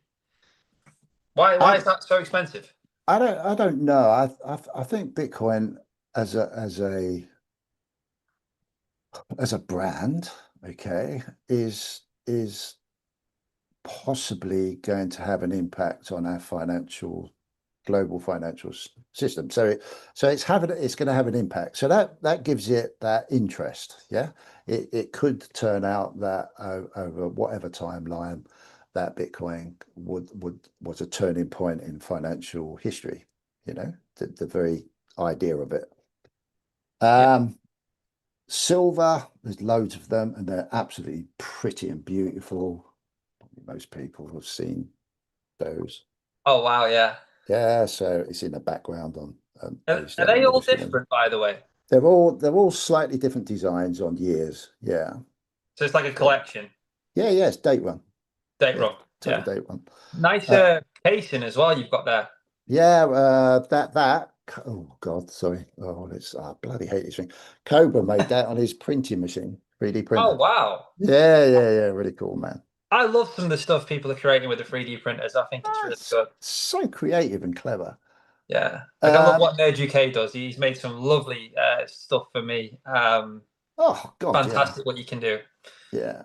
But getting back to what you were saying, that when I was looking last year, I can't remember what gold price was at, but the Bitcoins that I did find, the 1 ounce gold ones, which you could find one or two.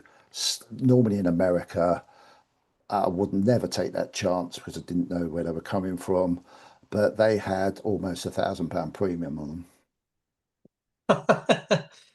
I mean, look, if it's worth it to you, the premium is not a problem to the buyer. It's depends what angle you're coming from, but it makes sense. I've just seen a question from 365 Days of Silver for you, Andy, and he says, "Really enjoying this chat.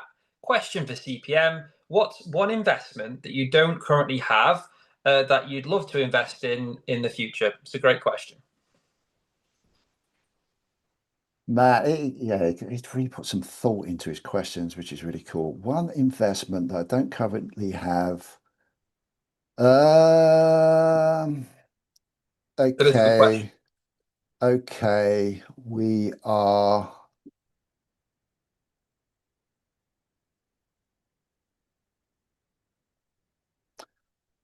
okay. One of mine and my son's goals for our investment strategy is that at some point in the next, I've got to be realistic here, by 2030. Our goal that we're aiming for is to be able to have an investment house bought as cash. To buy a house as an investment, but cash. Buy it Wow. outright, no mortgage. That's the one investment that we're striving for between me and my son. Yeah. Yeah, And then just to reiterate, the question was which investment. There's so many different forms of investment. So you'd go down the property route and you'd be yeah, looking to, um, purchase without any form mortgage, of any sort mortgage. of, Yeah, yeah. and Wow. let the investment strategy do the work for us. That's a goal that we could go down now, but we don't see the value of borrowing money to do that. Makes sense. It does. Um, It does If you don't have to, if you can, like you say, exactly. if you have that Exactly. goal within 5 years to get to a point where you don't have Yeah. to, it makes things a lot easier. Yeah. Yeah. So We're yeah, we're Yeah, I think it's a reasonable thing to go for. It's not the be all and end all.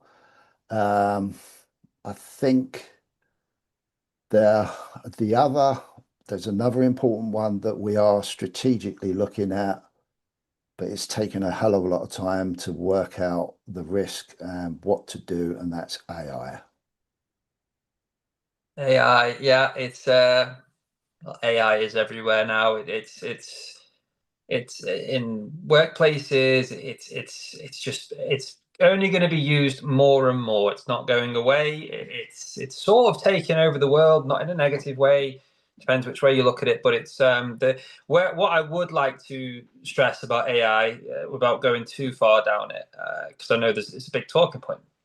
I think there's a lot, if used correctly, I think there is a lot of positives, benefits to AI if used correctly. I think it can be very helpful, can save a lot of time. And I'm learning more about it every single day. I think yourself, Andy, I think you know more about the AI than me. We briefly spoke about it offline, and yeah, I think it's amazing, and I can't wait to see where it goes. And one thing that I find particularly funny is I know that a lot of the people in the community, they can create the AI images.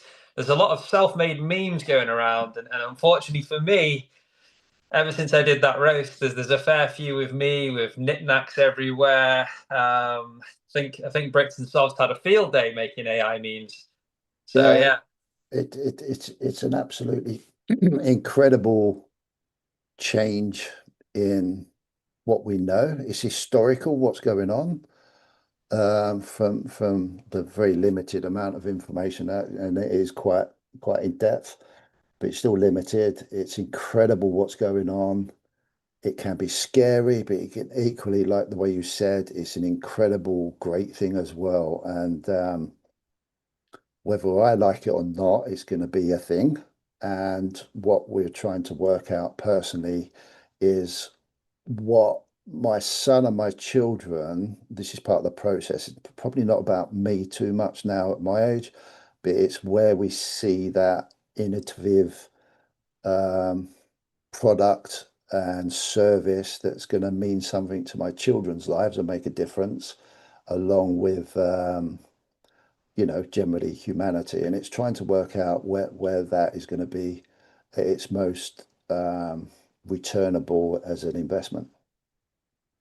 there we go. Interesting. It's exciting. It's exciting, Yeah, man. I am excited. And if you were wondering why I was smirking through the majority of your answer, I'll I just clear was. that up by saying, for whatever reason, Shiny Silver's comment of stacking with knick-knack, it just made me chuckle. I don't know why.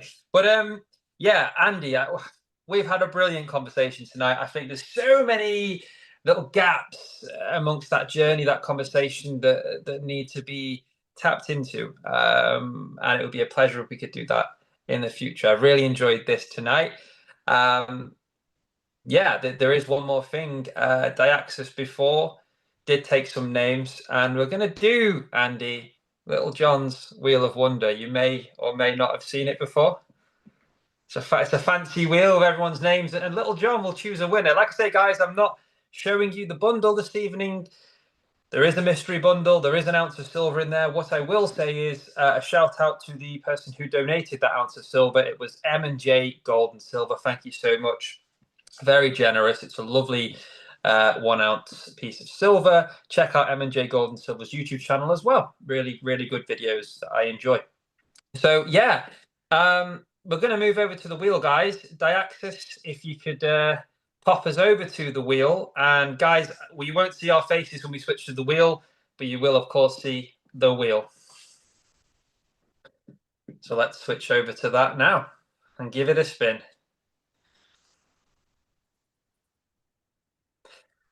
And we just sit in silence and wait. Your face, then. Here we go. Yeah, like I say, we're not on screen currently. I can see the wheel. And yeah, what we normally do. I'm That's just looking at so, your reaction, Andy. that's so cool. Isn't it just? And this is what I mean. The context of what's being developed and created now, I'm so envious of. but I just so love it. I absolutely love it. And yeah, I'm a part of this one today, which is a bloody honor. It's really cool. Really cool, man. Yeah, it's an honor to have you on my first one. It's a milestone It's episode. I'm proud. exciting. Yeah, exciting times. I'm proud to be sharing this moment with you, and little John is also happy to have you on board, mate. He really, really is. But he's getting itchy. He wants to spin the wheel. We're not going to do any shuffles, guys. I know, hashtag rigged. I know, I get it, but yeah, I don't think there should be any shuffles unless there's Diaxis has already put shuffles in the chat, so I guess there is going to be shuffles. Sorry, Diaxis. I'm guessing he's done it. Yeah, he's already done the shuffles.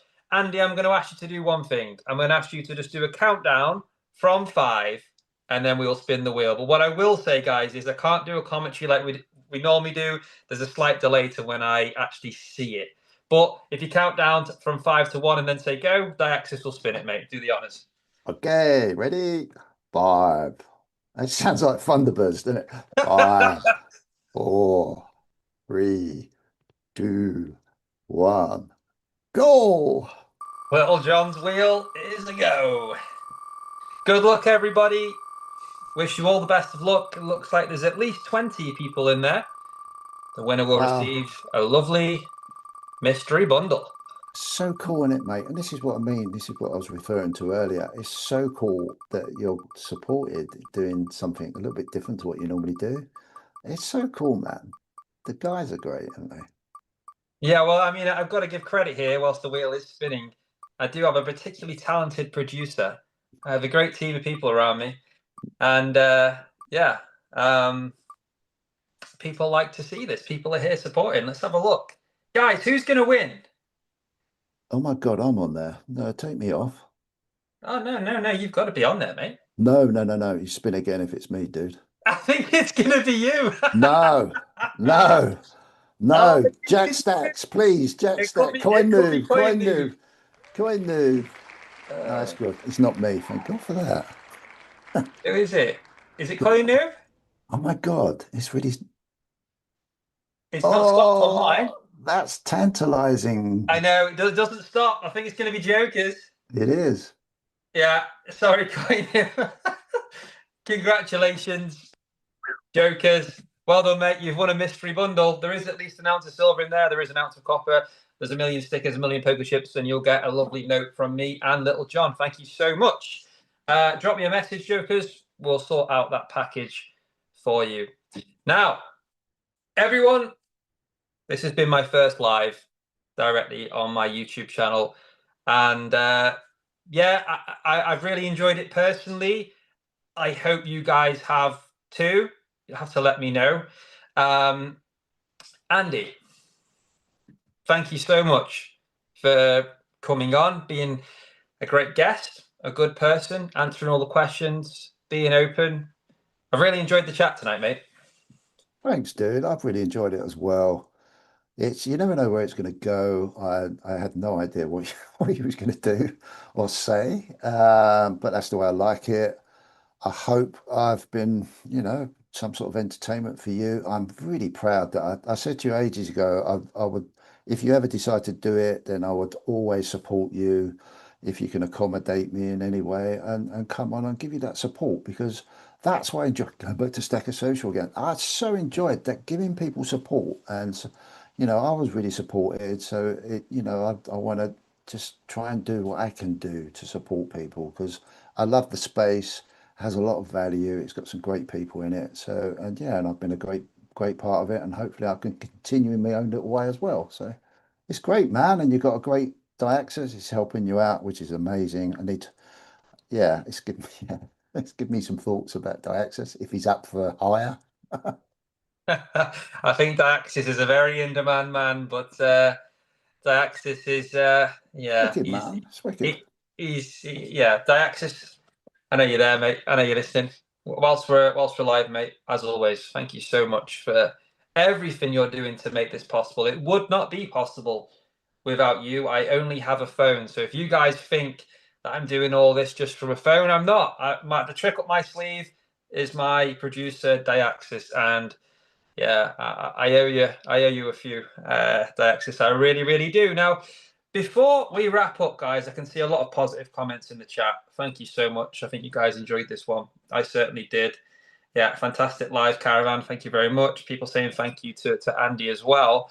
Really, really, really good chat. Now, before we wrap up, I wanted to talk about the next Sundays with Craven. It will be on a Sunday. It won't be this Sunday. This is the second live I've done within a few days. I'm going to have Sunday off this week. I'm going to recharge the battery.